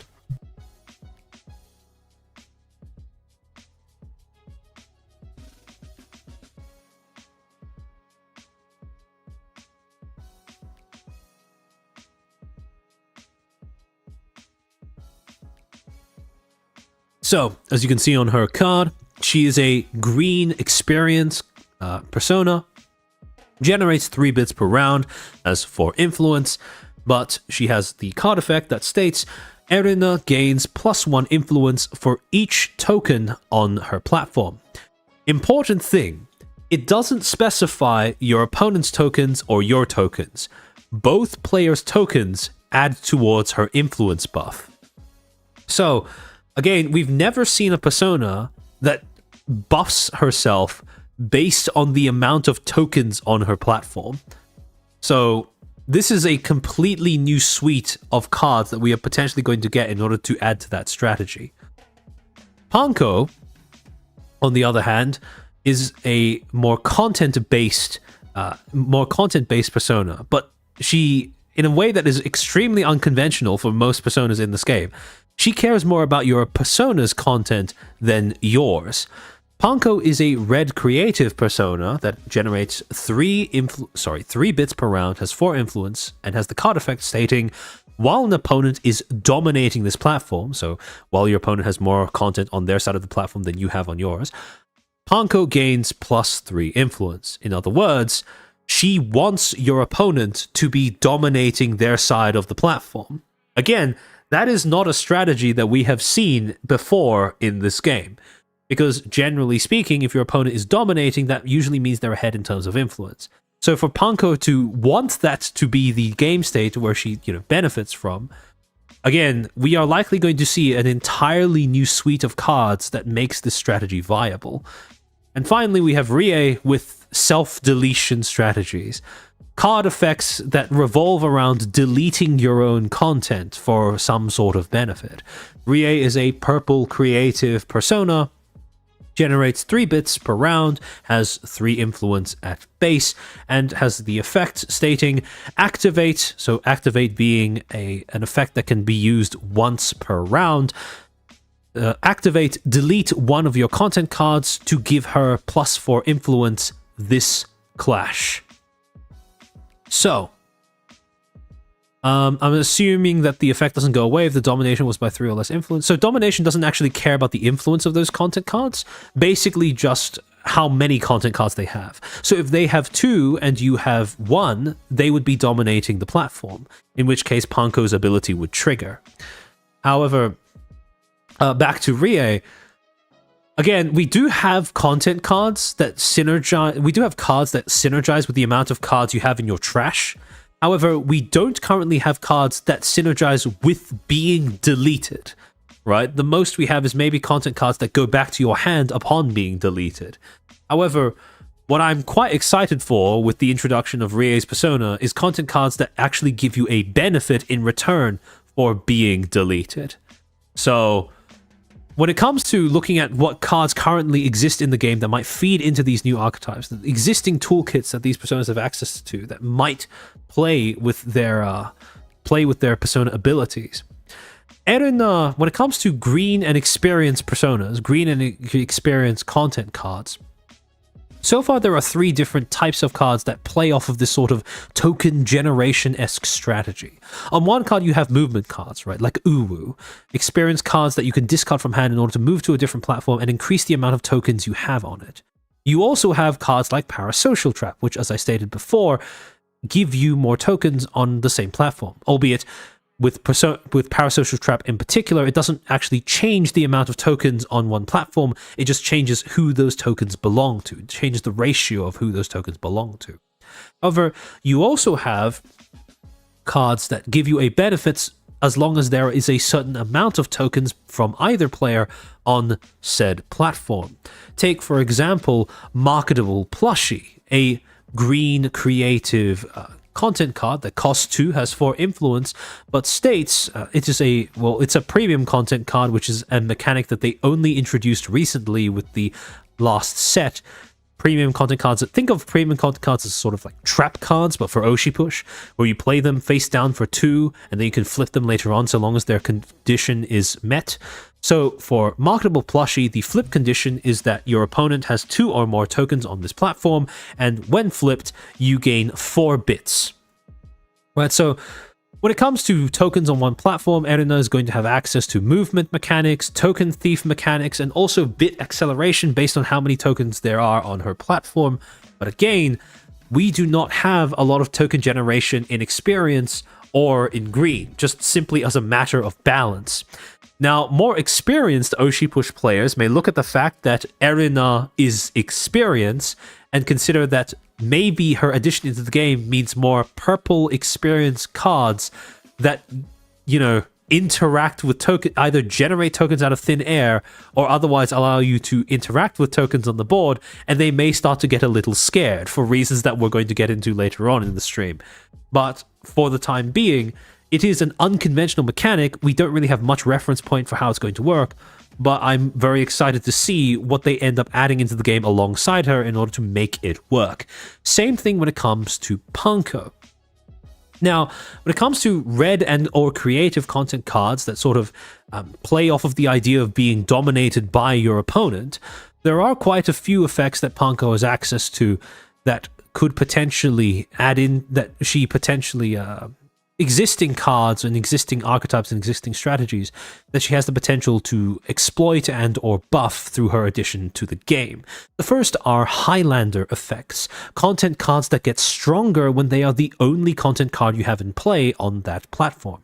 Take, for example, From Our Hearts, a red creative content card that costs 4 bits, has 5 influence, but states while it is the only content card on its platform, it will give itself plus 5 influence. So long as From Our Hearts is the only content card you have in play on that platform, it is effectively 4 bits for 10 influence, which is quite a sizable amount for just one content card.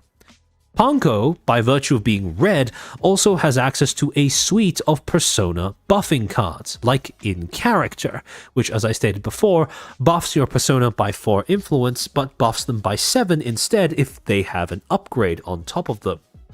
However, the other cards that she has access to are cards that hate on swarm strategies. Take, for example, Dog Food Regret, a purple creative content card that costs 3, has 4 influence, but states opposing content cards on the platform lose 2 influence.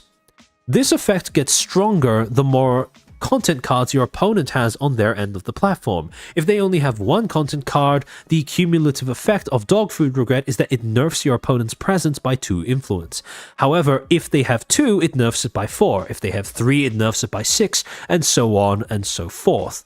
So again, there are cards that currently exist that do play into the sort of, being dominated type strategy. But Panko is going to be the first instance of a card that not only punishes your opponent for dominating, but actively benefits from your opponent dominating. And while those two can be similar in theory, in practice, those two effects are quite different. And when you combine the two, you have the potential for a rather unconventional game strategy that can be pretty strong, depending on how many swarm strategies are present in the meta. And finally, we get to Rie. Now again, across creative and purple content cards and action cards, you do have a suite of strategies and archetypes that do play off of the idea of filling your trash with, content cards or other cards or whatever. But again, nothing quite like what Rie does as printed on her persona card. Currently, we have existing cards that allow you to recycle cards that have been put into your trash for whatever reason, like, for example, Encore Performance, a green creative content card that costs 2 bits, has 4 influence, and states that when played, you may return 1 card from your trash to your hand. We also have cards that synergize with how many cards, that care about how many cards you have in your trash, like, for example, Arf Arf, a red creative action card that states for 3 bits, play only during a clash. Choose one of your content cards to gain 1 influence this clash for each card in your trash. And we also have cards that currently exist which nuke your own content cards for some sort of beneficial or potentially beneficial effect. Like, for example, Gacha Pull, a purple Poggers action card that costs 4 bits and states that you may delete 1 content card. Its controller then reveals cards from the top of their deck until they reveal a content card and then plays it at the same platform. Then they shuffle all other revealed cards into their deck. In other words, you can start off with a small content card and then try using Gacha Pull to pull out a larger one directly from your deck in order to cheat it out way ahead of schedule.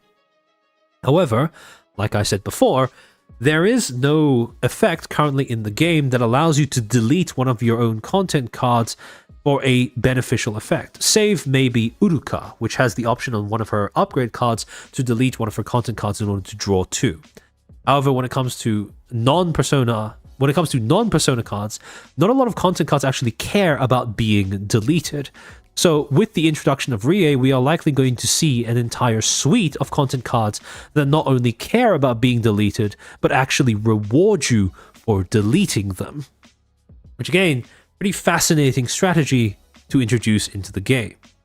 So when we break up the Alias set and the Alias personas in particular, we can sort of segregate them into 2 groups.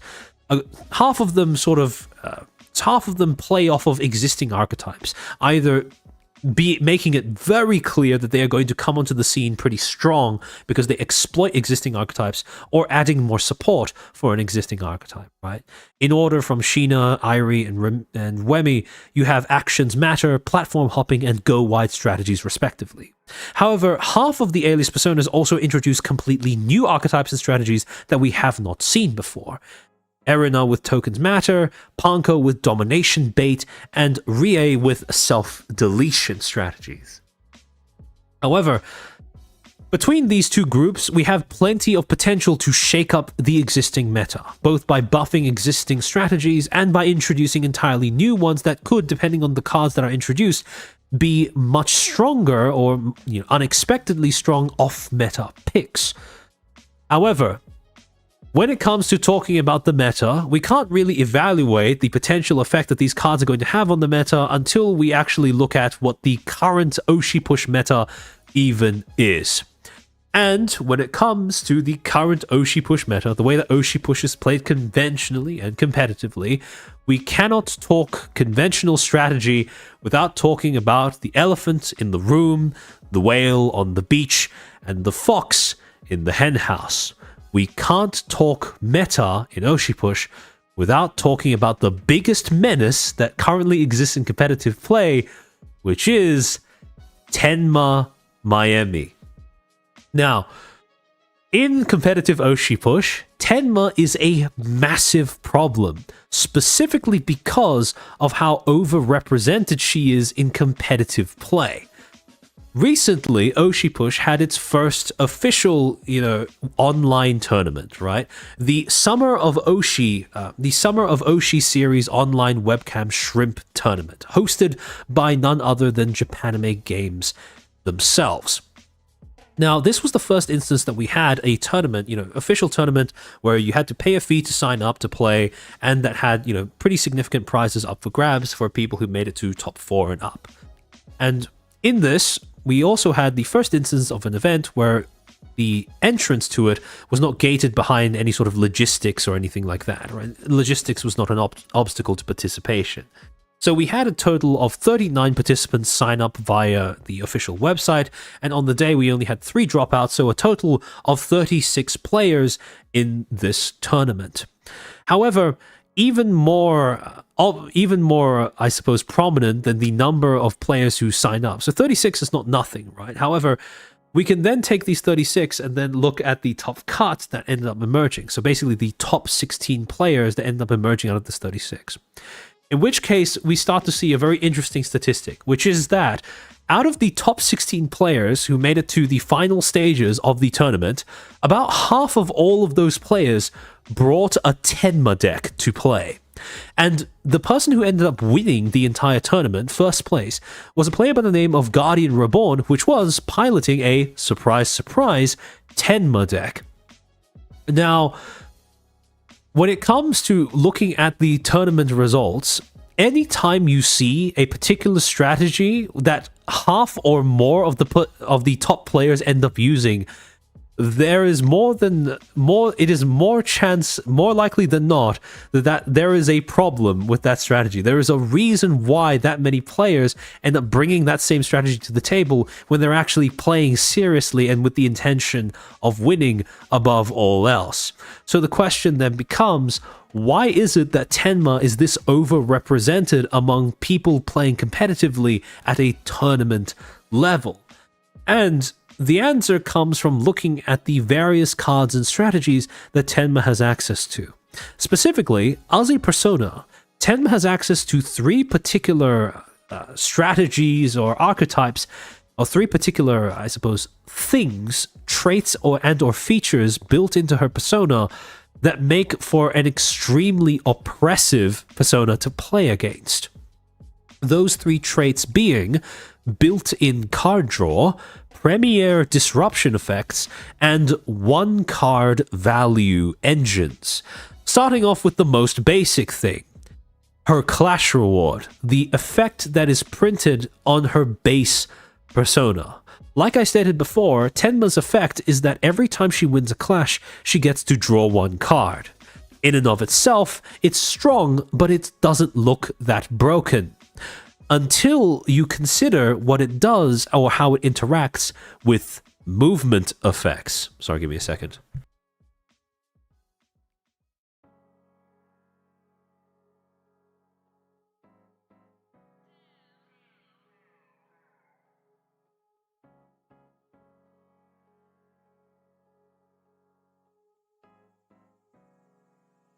Alright, so, like I stated before, the main thing that keeps movement effects balanced in this game is the fact that in order to use them, you usually have to do it at the price of card disadvantage, right? You have to incur a card disadvantage. You have to go down cards in hand in order to gain presence on board, right? That's the fundamental trade-off that keeps that interaction in check.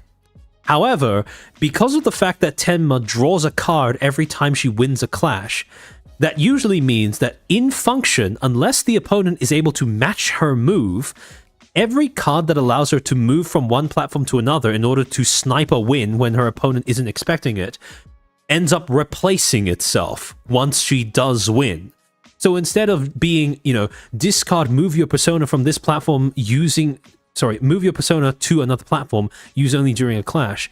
These cards functionally end up reading discard, gain 1 popularity, draw 1 card. And remember, the main thing that keeps direct popularity gain in check is the fact that you actually have to pay bits for it. Not only does Tenma not have to pay bits for that same effect, but if your opponent is incapable of contesting her, she's able to not even pay the basic cost of losing a card from hand, because it just replaces itself once she does get that win. However, that is just base Tenma. We haven't started talking about upgraded Tenma yet. When you upgrade Tenma to 30ma, this effect goes from being strong to being outright busted, because 30ma, has the effect that whenever she wins a clash, she draws 2 instead of 1. What this means is not only do discard move effects replace themselves, they net you 1 card in hand by the time the clash is over. So instead of discard gain 1 popularity, it becomes, instead of discard gain 1 popularity, and instead of discard gain 1 popularity, draw 1 card. These cards in a deck that is currently running, 30ma, become discard, gain 1 popularity, draw 2. Which is disgusting because Tenma has the ability, as a direct result of this effect, she has the ability to glide across the entire board, going from platform to platform, winning clashes, drawing more card, which allows her to find more movement, which allows her to move again, win more clashes, and then draw more cards, repeating this cycle over and over until she has so much of a lead that the opponent is pretty much incapable of catching up. I am, among many players in the game, of the opinion that 30ma's Clash Reward effect could have very possibly been a mistake because of how much it is a balanced nightmare for this specific reason, right? However, you may then counter with the argument that, her upgrade is really strong, but at the same time, she still needs to be able to hit an upgrade in order to access that level of power. And since she only has a maximum of 3 30mas that she can run in any one Tenma deck, surely the chances of her drawing into it are not that high. However, and you would be correct in assuming that Tenma is pretty upgrade reliant when it comes to building up, when it comes to establishing that snowball, when it comes to getting that going.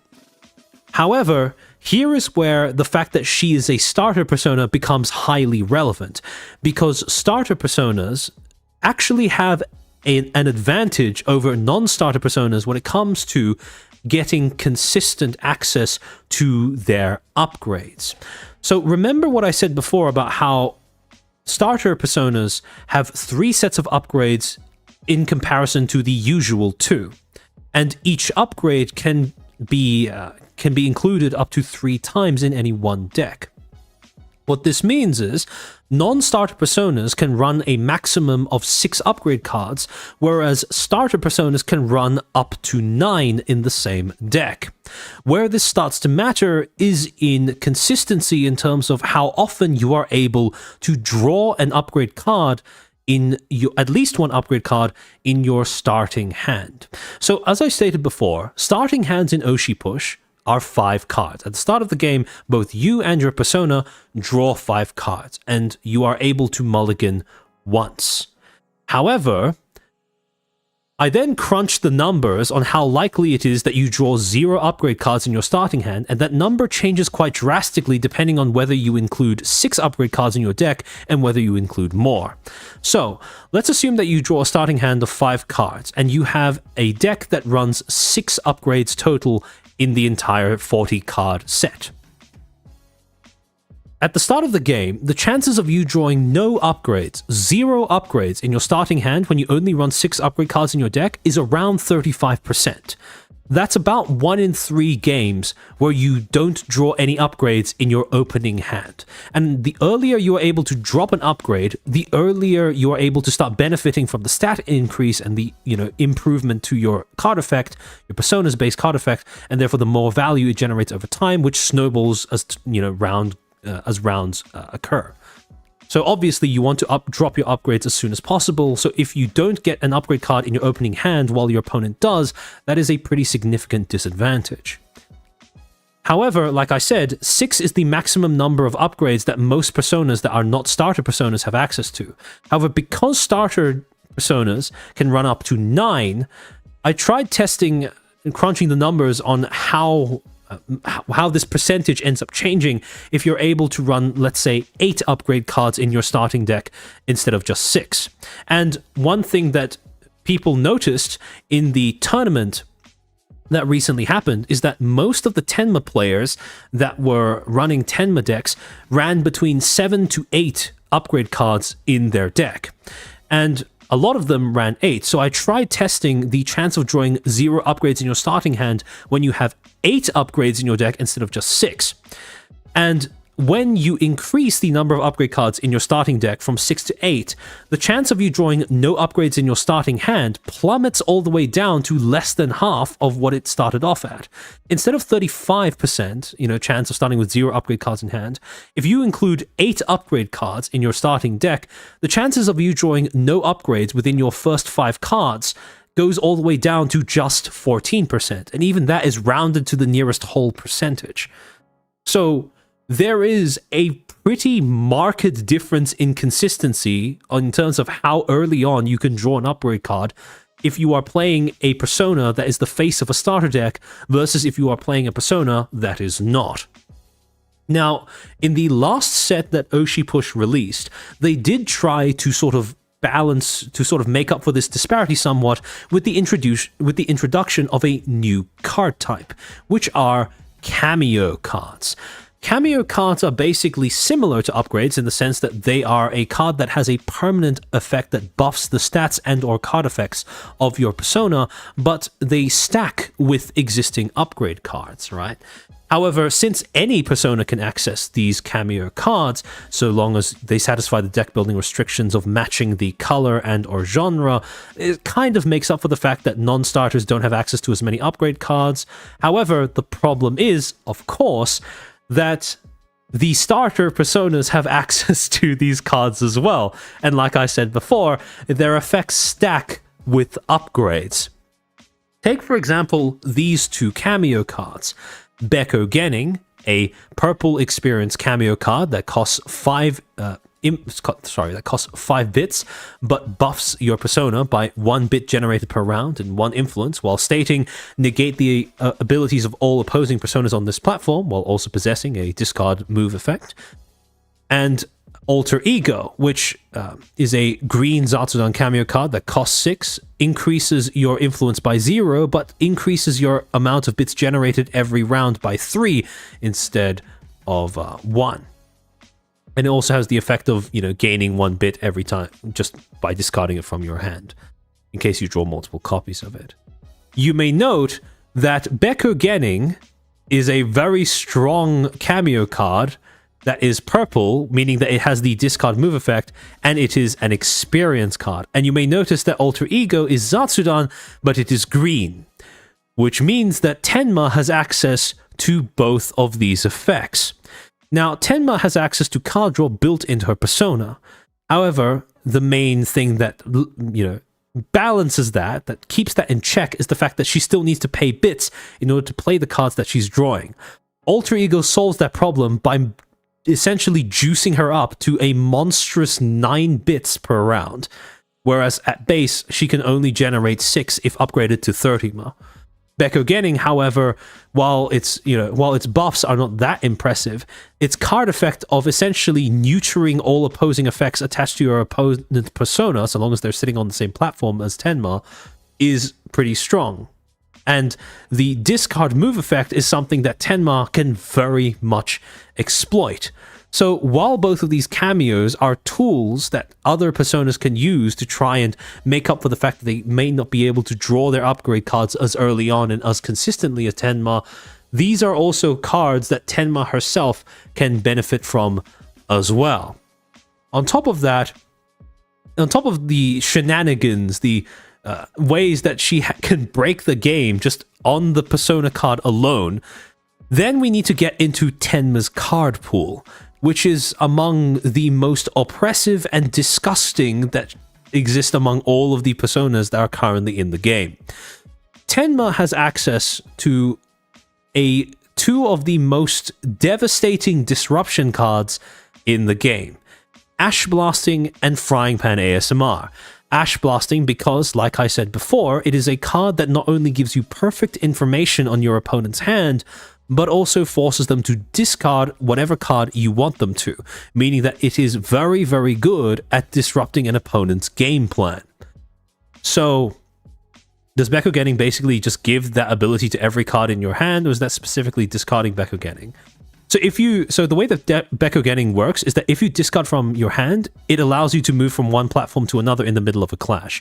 But if you put it in play, your persona now has an added effect that opposing personas don't have abilities anymore.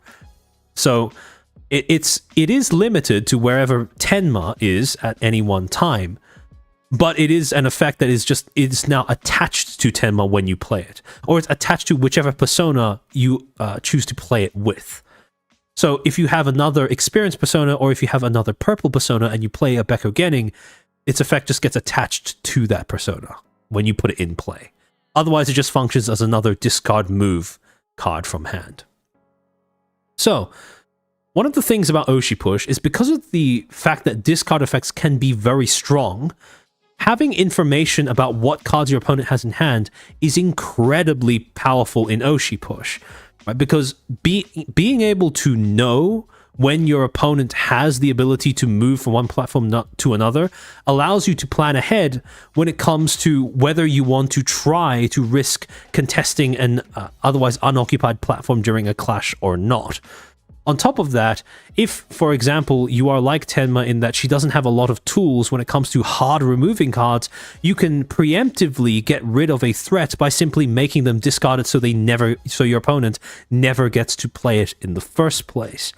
However, usually when it comes to Ash Blasting, it is gated behind the fact the strength of the effect is gated behind the fact that it costs 3 bits, which is a pretty hefty amount to pay in order to just make your opponent discard one card, even with the perfect information as an upside to it as well.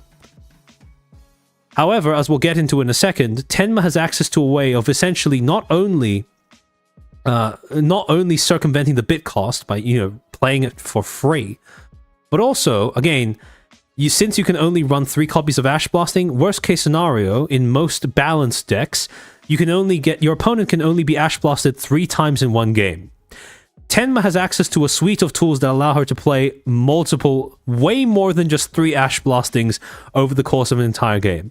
Losing one card from your hand feels bad. Losing all of the cards in your hand is devastating. However, Tenma is not only capable of attacking the amount of cards that your opponent has in hand, but she's also capable of removing all of the cards your opponent has on board, because she has access to Frying Pan ASMR, since she is also a green persona. And, well, Frying Pan is not only green, but also shares Tenma's genre by being an experience action card. Tenma has the ability to wipe the board completely by sending everyone's content back to their hands. And if you are left in a position where both you, as the Tenma player, and your opponent have no content cards in play and only cards in hand, more often than not, Tenma will be ahead in terms of influence, because she buffs herself based on the number of cards you have in hand, whereas your opponent might not have a similar effect. So, Tenma has two ways of essentially locking your opponent out of the game. One is by reducing their hand size down to 0, and the other is by making sure they are not able to stick a content card onto the field. However, again, like I said, both of these effects are strong, but because they are action cards, they are usually one-off effects. Except, Tenma has access to cards that allow her to play these effects multiple times over the course of a single game, and in some cases, loop them repeatedly across consecutive rounds.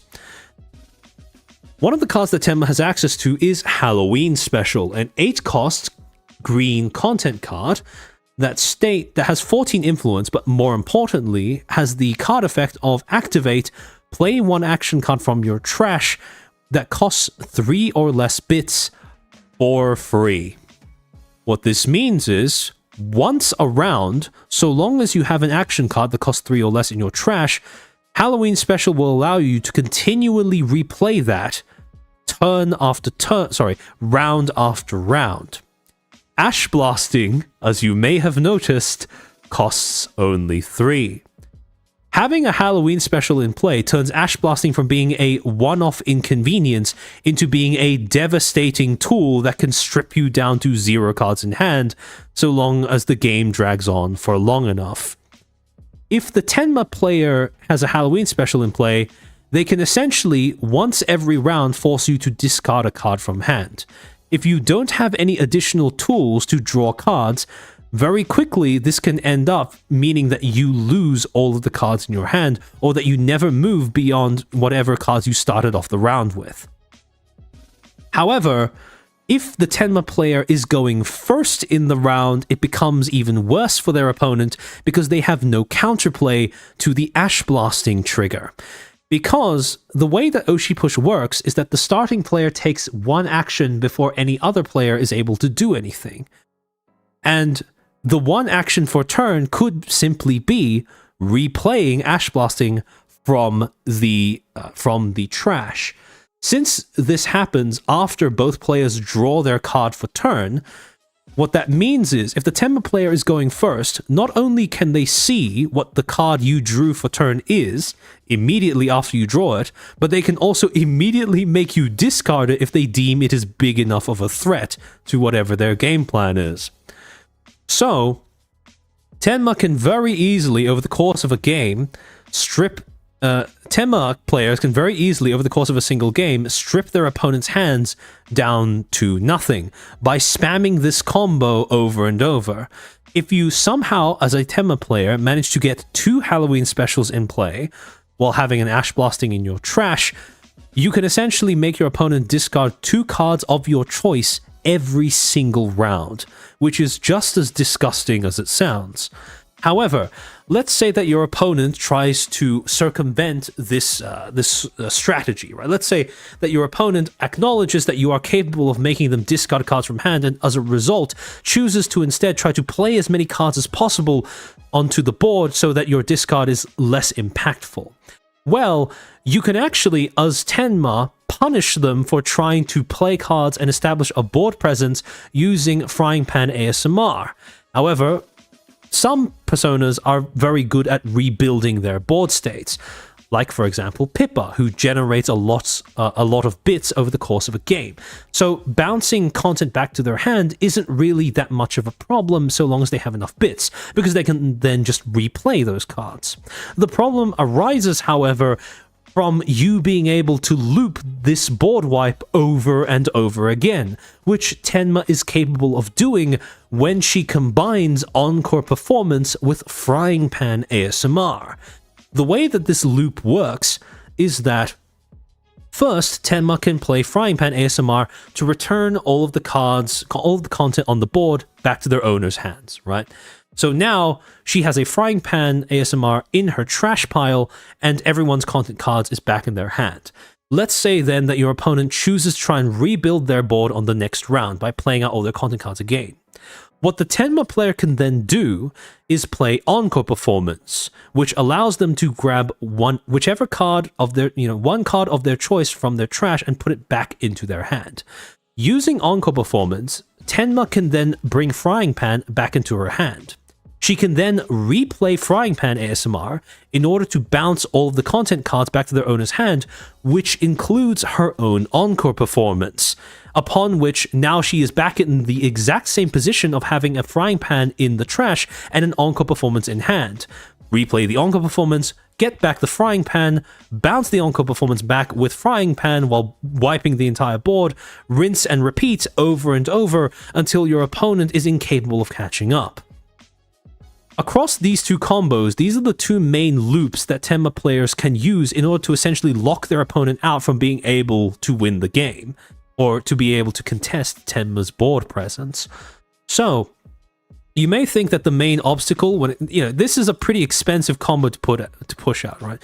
Right now, this second strategy is not very popular because the first strategy is so dominant, right?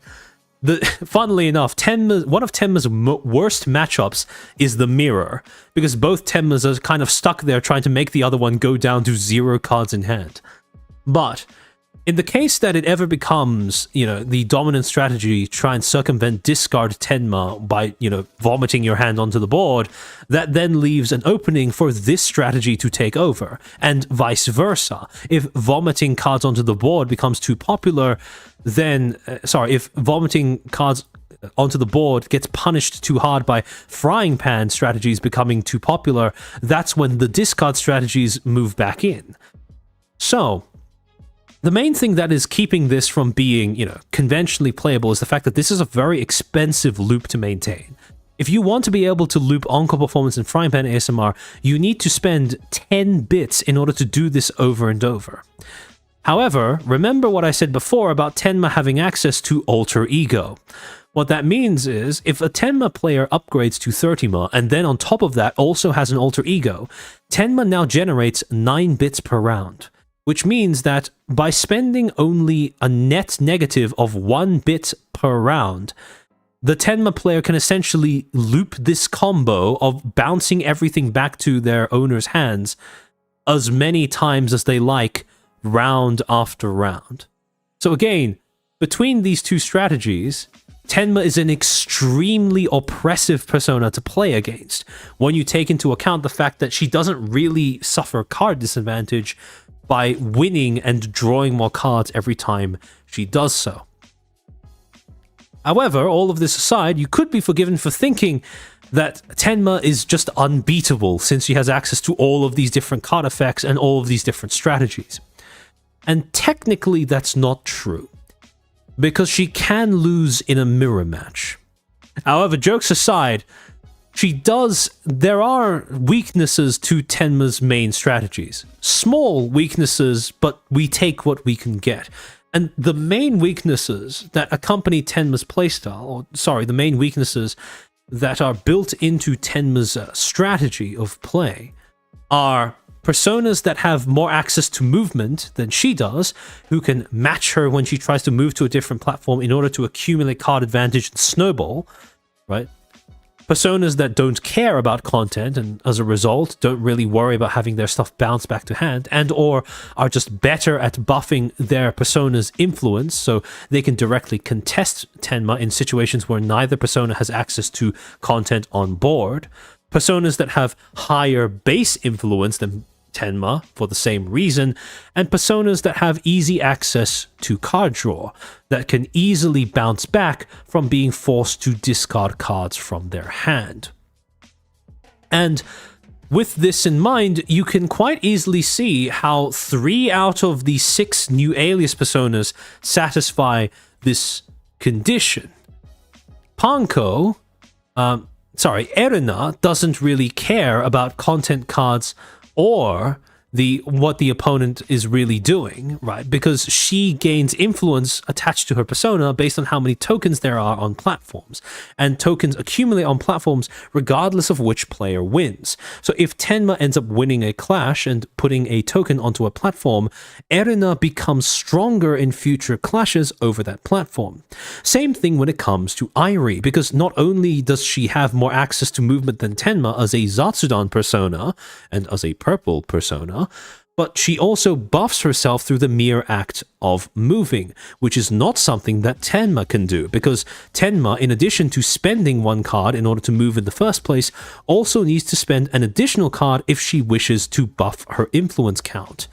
And of course, then we have Sheena, who not only doesn't really need to play content in order to buff her persona and do disgusting things, but she can play action cards that buff her persona's influence at a more efficient rate than Tenma. And while Sheena doesn't have access to the same level of card draw that Tenma does, she does have access to quite a bit of it by virtue of also being a green persona.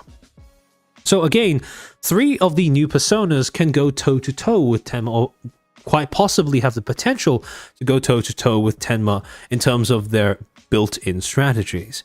And the other 3 personas might not even care too much about what Tenma does because of the way that they are, because of the fact that, you know, their strategies could be unique but more resilient to Tenma in different ways. For example, Rie, even though she is not, she's not straightforward going to be great at contesting Tenma in the same way as Airi or Sheena or Erina, Rie, by virtue of the fact that she doesn't, she deletes her own content in order to buff her persona, could potentially mean that she is better at contesting Tenma in a situation where neither persona has content, but also that she is more resistant to having her content bounce to hand, because, you can't really bounce your opponent's content back to hand if they delete it for a benefit first. So, again, the Tenma menace is a big part of current day, Oshi push competitive play, but I do believe that the Alias personas are going to be unique and or strong enough to shake up the meta quite a bit upon their entry into the game. So I, for one, am quite hyped to see what they end up doing, and I'm going to be very excited to see if/how much Tenma is going to be knocked down a peg in terms of competitive viability. Because right now, she is a problem that any competitive player needs to solve before they get to the tournament. If you don't have a plan to beat Tenma, you are going to lose almost immediately. Because I guarantee that everyone and their dog and mother is going to be bringing Tenma to competitive play if they have the option. Right? Most people are going to be doing that. At least half, I would say, given the current state of the game. And, well, let's just say that one of the things that I do find scary, however, is the fact that, like I said, Sheena is strong, Erina is strong, but they are also green and experience, respectively. Erina printing cards that allow her to interact with tokens, if they are experience, that would mean that, Tenma could potentially have access to that too, which is a very scary thought, considering how disgusting Tenma's ability to replenish her hand is. Same thing with Sheena. Sheena being introduced into the game could mean that we get new green action cards that have very strong effects, either in terms of buffing up the persona's influence or drawing more cards or allowing her to play multiple action cards in one go. And again, Tenma is green as well, which means that she could potentially have access to the same new cards that Sheena is bringing into the game. So, while I am hopeful that the new personas are going to give Tenma a run for her money, I'm also excited and apprehensive to see how their new playsets, how their new card pool additions are going to end up buffing Tenma as well. But such is the way that all TCGs go when new cards are introduced. Old strategies get competition, but they also, most of the time, get stronger. But in any case, that about sums up my thoughts for the new Alias personas and my hopes and anticipations for how they're going to end up affecting the game. So, if this has been sufficient, give you a little bit of an introduction into how Oshi Push works as a game, and if this has sort of hyped you up for getting into the game, two things. One, if you want to be able to play the game for free, because there is quite a bit of time until the Alias set actually drops, I highly recommend going to Tabletop Simulator and downloading the Oshi Push mods that are available on Tabletop Workshop. Namely, the Oshi Push Debut Edition, which is the two-player version that you can sort of boot up with another player in order to get a feel for how the game actually feels to play. This is this mod comes with the two Set 1 starter decks, Pippa and Tema, preloaded into them, so you can play those starter decks against a friend, get a feel for how the gameplay works, and you can also download the Oshi Manager Pitch Deck, which is basically a mod that is designed for deck building. It contains all of the cards that are currently in the game, and it gives you a chance to sort of familiarize yourself with the card pool and familiarize yourself with what your persona in particular has access to. Deck building is, in my opinion, at least half of the fun of Oshi Push as a game. So, if you want to experience what the game is like, practice, get a feel for it, feel out whether you like it or not, I highly recommend going to Tabletop Sim and downloading these two mods because they are completely free. And once you get them, so long as you have someone to play with, you can very quickly get all of the experience you need in order to get a firm handle on all of the game's mechanics. Which, by the way, when it comes to looking for people to play Oshi Push with, it is still a pretty small game. It's, only getting started by, entering the shelves of local game stores and the like. Retailers all over different parts of the world. I know that in Australia it is a little rare, albeit still there. In the US it might be a little bit more common. However, if you are looking for people to play Oshi Push with, I highly recommend going to check out the Japanime Games Discord server. They have a special channel dedicated to Oshi Push. I believe that they are in the process of developing a dedicated Oshi Push server as well, which we'll be releasing at some point in the future. However, for the time being, please feel free to hop onto the Japanime Games server. If you go onto the Japanime Games or the Oshi Push Twitter account, you should be able to find, or the Oshi Push official website, you should be able to find a link to the Discord there. If you go into the Oshi Push channels, there is almost always going to be someone online at any one point in time during the day who's going to be willing to hop onto the tabletop mod and go a few rounds with you, or even play via webcam if you have built a physical deck that you'd like to try out with them. So, again, if you want to learn the game, please don't allow logistics to be an obstacle. You don't actually need to buy anything if you want to play it. And when it comes to finding people to play with, if there's no one around your immediate vicinity, worry not. There are plenty of people in the community that would love to be able to play a few rounds and, get a new player into the game.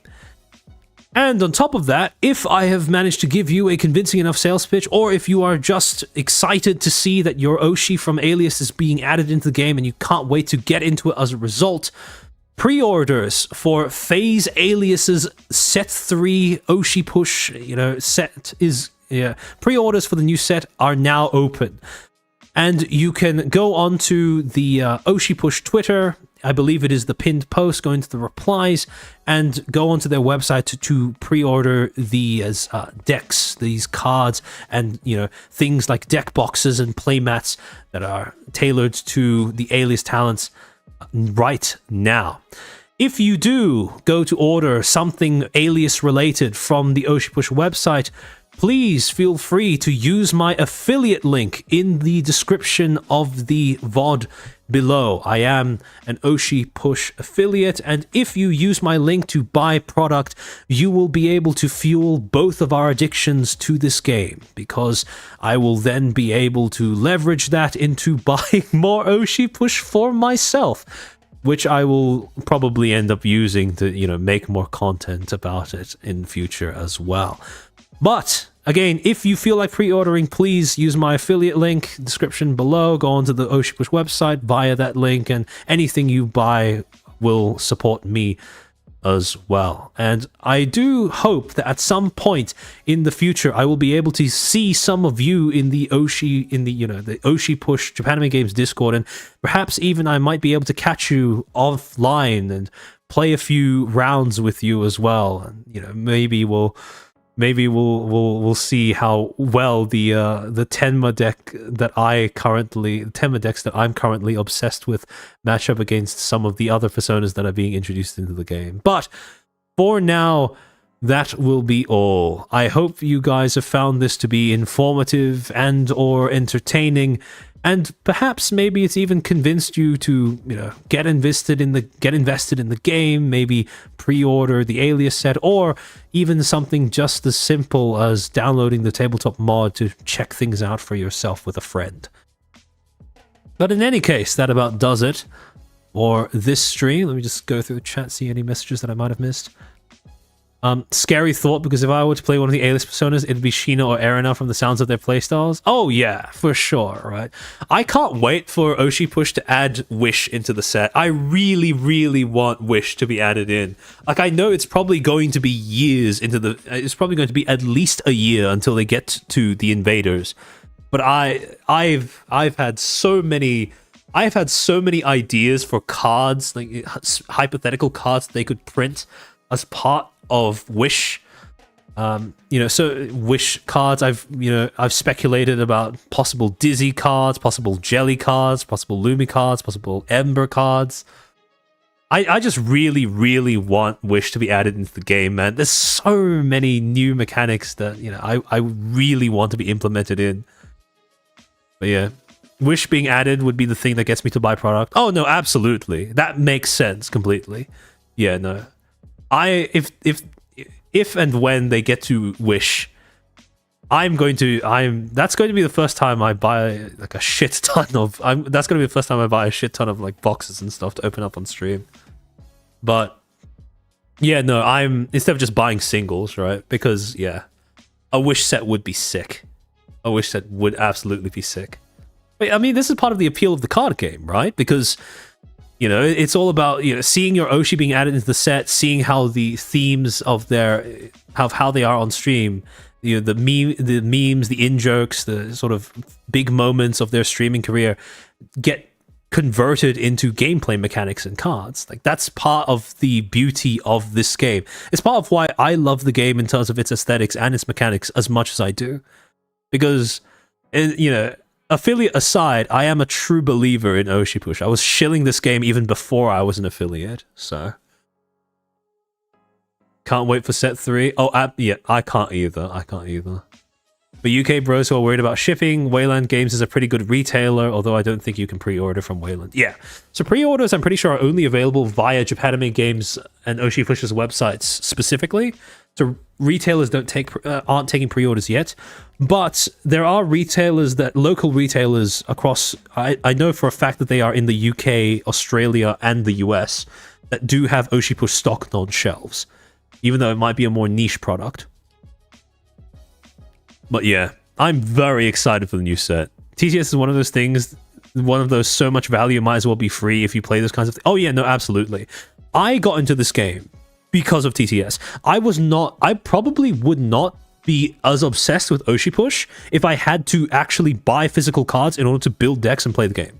It is directly because of the fact that the TTS mods are completely free that I was able to learn the game via being introduced to it by first Kara, and then I was able to essentially spam games with Morlington to the point where I got addicted to things like deck building, learning new strategies, and just generally enjoying the gameplay loop. By the way, if any of you guys like actually watching people play Oshi Push, I pretty regularly play Oshi Push with Morlington on his streams on Sunday evenings. So head on over to Morlington's channel to check out, because he's made quite a few videos explaining how the game works as well on his channel. So if you want another take on explaining how Oshi Push works, please feel free to check out Morlington's channel as well.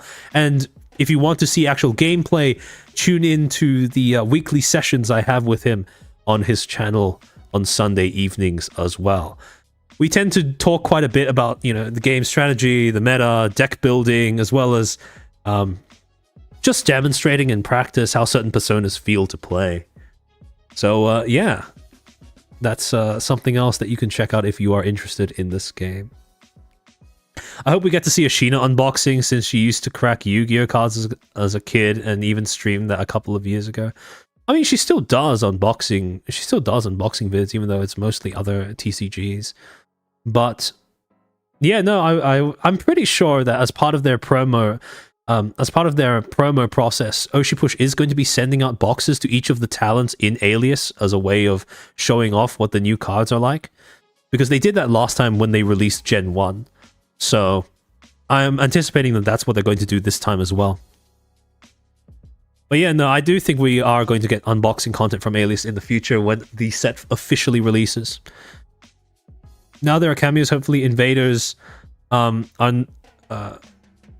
invaders take a peek as cameos in set 3. I'm hoping that they add in some of the phase managers as cameos, either in set 3 or set in the Wish set. Because I think it would be funny to have like an Aiko cameo, or to have a Millie cameo, or a CC cameo, or a Junk cameo even in a future set. Maybe. But yeah, no. Surely the Aiko cameo would have something to do with movement to correlate with the feet allegations, right? That would only make sense thematically and mechanically. A card game... Oh, actually, you know, funny story. When I was looking through clips of Irie talking about the Oshi Push set, the upcoming Oshi Push set and stuff, one thing that I actually realized is that, you know how the the Oshi Push Twitter memed on Irie for, like, quote unquote leaking the new set, or the fact that, you know, a lot of the art contains her feet in the new set. Irie actually leaked that a new Oshi Push set was coming for Alias all the way back in April. Or, well, not quite leaked, but almost leaked, that the new Oshi Push set was coming for Alias all the way back in April, because there was a VOD in that month. I think it was called something like Eating Your Coins or something, where she was playing like a gambling game or whatever. And this was the VOD where Aiko got called on stream for an impromptu collab. I think this was where Irie started talking about how she was noticing the pattern of a lot of the art that Aiko commissioned having feet in it. So in this same segment of the VOD, there is a part at the end of Aiko's appearance where they start talking about upcoming projects that the talents have, because Aiko asks Irie if she's finished that thing for an upcoming project, and Irie, you know, she says like yes or something, and then she moves on to listing off the other things that they have coming up. And there is this, you can kind of hear at the end of that list Irie sort of saying, oh yeah, and we have that Oshi and she trails off towards the end of that, and Aiko goes like, yeah, we have that coming up, right? Before she can finish the phrase. But when you watch that back, I think it's pretty cut and dry that she was referring to the Oshi Push Alias set that was going to be announced 2 months later at FaceCon. So the leak-re meme is not only real, is actually much more true to this than first thought, which I think is fucking hilarious. Because I didn't, at the time, right, I didn't make the connection that when she was saying like Oshi and like trailing off, I didn't make the connection that she was referring to this. But turns out that this makes a lot more sense when you watch back the VOD in context of what was announced at FaceCon. So yeah. A card game maker embracing or at least not punishing virtual tabletop is vital uptake early on, it seems. I think so too, because when you're starting a new TCG, your audience is by virtue going to be very niche, and especially if you're establishing a TCG around something like VTubers, where the entire point is that they are a virtual form of media and entertainment, that audience is going to be spread across all different parts of the globe. So something like a virtual tool in order to allow your players to try out the game, that is a massive, I think that is a massive advantage when it comes to encouraging a player base to develop and pick up the game early on when you're just getting established as a TCG. So yeah, that would only make sense. Billy, thank you for the thank you for the 3. No signs of shoeless lower extremity still. Look, like I said, they were promised, but there is a threshold that is required to be met before they are given. So we haven't met that yet. So hold tight, Billy. They will happen eventually. Patience is a virtue. Ico moves one, but gets a bonus if used in an Irie deck. See, that would be pretty cool, right? Like, so generally speaking, when it comes to cards that are specialized in terms of being intended to be played with certain personas, there are two types of ways that the game goes about doing that. The first are persona exclusive cards, which are cards that explicitly say that they can only be included in a deck if the persona in question is a specific persona. However, the other way that the game tries to encourage you to use specific cards with specific personas is by having cards that have an added effect depending on whether you are playing a specific persona. Sorry, let me give you an example. An example was a card that we looked at all the way at the beginning of the stream in Free Spit, right? Free Spit at its base is just a one-cost action card that gives you 2 bits. However, if you are playing Uruka, it has an added effect where it discounts your next content played this round by 1. So I do think it would be cool if there was like a card with Ico in the card art that had an added effect if you were playing Irie. So that would be pretty cool. That would be pretty cool. Because I think out of all of the talents, because we know that the managers are not really specific to any one talent or other, but I think that for most of us, we tend to associate certain managers with certain talents more so than the others. When I think of Ico, I definitely think of Irie more than I think of the other talents. And when I think of Millie, I think of, Jelly more than the other talents, and so on and so forth.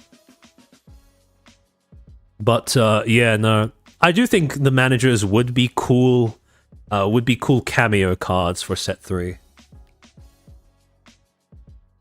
And if they do end up doing that, then yeah. Oh yeah, it's like, you think about Mumi, you tend to think about Gen 1 more than the others, I think. But yeah.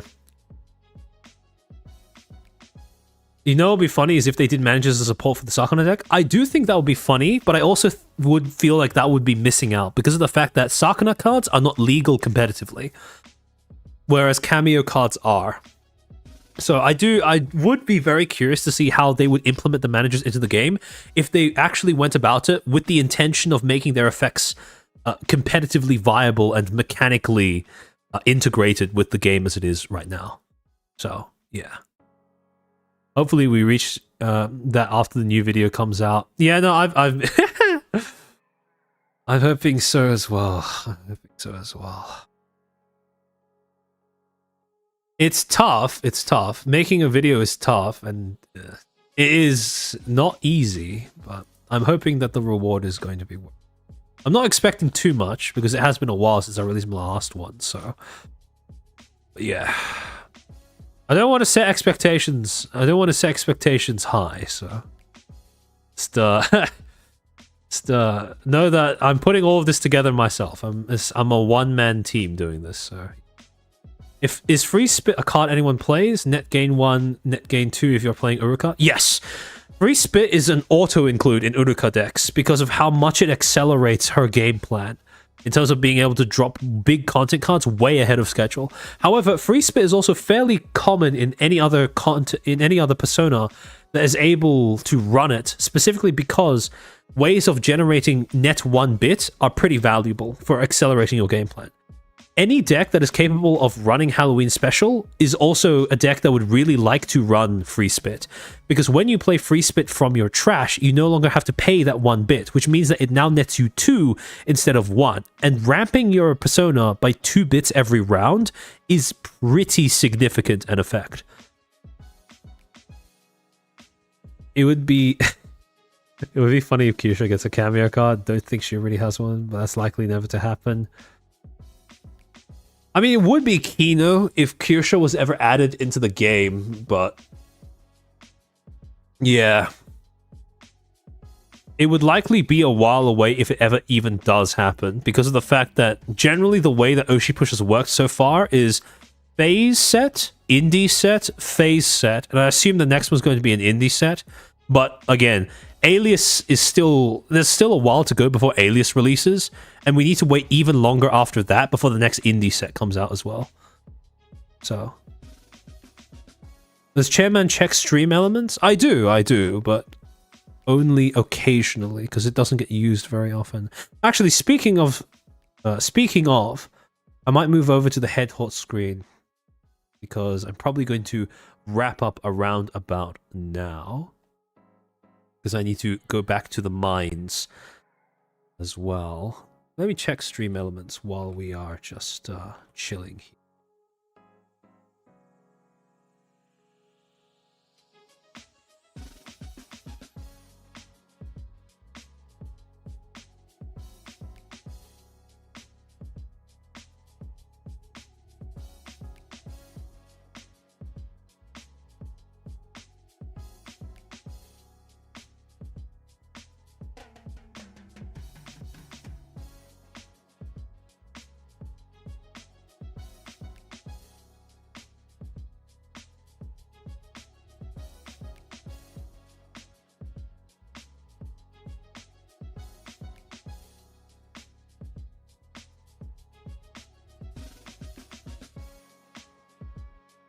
What are the staples from set 2? I mainly have 1 and will have 3. So some of the staples from... Oh, I'm actually getting a login error for stream elements. Okay, I'm probably going to iron that out after the stream is over. But to answer your question, what are staples from set 2? Premium content cards. So set 2 introduced the premium content mechanic that I've talked about prior. Well, premium content cards and cameos, because both of those were card types that were introduced in set 2. Premium content cards being trap cards that have no type and no genre, are played for 2 cost face down, having 3 influence, and can be flipped up as your action per turn at any point in the future if their flip condition is met. Cameo cards being, as I explained before, similar to upgrade cards, but they stack with upgrade cards in terms of their effects and the way that they buff your persona. So in terms of staples, Becker Getting is a massive staple. Ash Blasting is a massive staple because those 2 effects, being able to shut down opposing persona effects and / move, as well as the ability to gain perfect information on your opponent's hand and make them discard a card of your choice, both of those are extremely strong effects. So 2 of the cards from set 2 that have become staples are definitely Becker Getting and Ash Blasting. If you're, if at any point you want to try building a deck that's green and or green or poggers or purple or experience. Another, in general, if we're talking not specific card, but just a card type being a staple, premium content cards, definitely. If we're talking another cameo card that's pretty strong, Alter Ego, I think, has been seeing a little bit of usage here and there. It is a little bit niche because of the fact that it doesn't actually buff your influence, but 3 extra bits generated per turn is a lot, and you can get some pretty disgusting strategies using it. I have in my downtime been trying my best to build decks revolving around Gacha Pool, but that is pretty fluky by virtue of the fact that you can only run maximum of 3 copies in one deck of 40 cards. But yeah, no, in terms of staples, by far, definitely Ash Blasting and Becker Getting from set 2. If you are opening set 2 packs, so long as you have 3 copies of Ash Blasting and 3 copies of Becker Getting, you are happy, right? That's pretty much going to be the strongest cards from that set, in my opinion. Those 2 are the strongest cards from the set, in my opinion. But yeah. About to crash for the night anyways. Thanks for the info, even though if most of it didn't quite land. Fair enough, fair enough. I appreciate you coming to check out the stream, irregardless. I'm always looking forward to your next topic stream. I'm always impressed and enlightened by them. Oh, thanks, Bunsey. Thanks. I'm always glad to have you in my streams.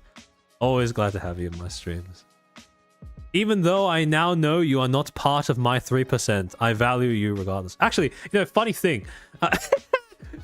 I saw some of the photos that people were posting. I think someone had a photo with you in it, or at least part of you in it. So yeah, don't worry. No more woman allegations from me. Now that I've actually seen like a part of what you look like IRL. You have quite a nice jawline going on, if I do say so, my guy. You look like quite the dapper gentleman. Based off of some of the photos that I've seen of you posing with another FaZe fan at FaZeCon.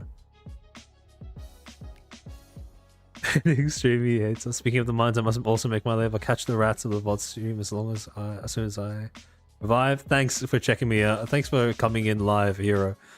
And thank you for putting the mods together. So, by the way, in case people don't know, Hero is actually the person who put all of the Oshi Push tabletop mods together. So we have him to thank for being able to play the game virtually and for free as well. So yeah, timestamps will be going on after the stream goes live. After the stream goes offline, and I'll be timestamping the. I'll be pinning the timestamps in the pinned comment. Yeah, if you're watching the VOD, you can bounce around, pick whichever bits are relevant to your interest, and so on and so forth. But yeah, I not see any picture of me actually, so I'll be interested in seeing those. I only know the ones that Bunty posted. Yeah, I think it was the one that Bunty posted, right? Yeah, I think it was that one. It's like you could see like a little bit of your jawline, and you can see a little bit of your jawline in it, which is why I made that comment. But yeah, no, I hope you guys have enjoyed this stream, and I'm very much hyped up for the next set of Oshi Push, and I hope you are too. In any case, Butter Cookie stonks way up, Irie Head stonks way up, Doremu stonks way up, and as for the other three talents, their strategies are unconventional, but I am very, very curious to see how they end up working in the game and how much of an effect they end up having on the meta. So, regardless of whether they are able to school Tenma or not, I think they are going to be great additions to the game. But in any case, let me look for someone that I can raid you guys into. Hold on. Let me see who else is alive at this time.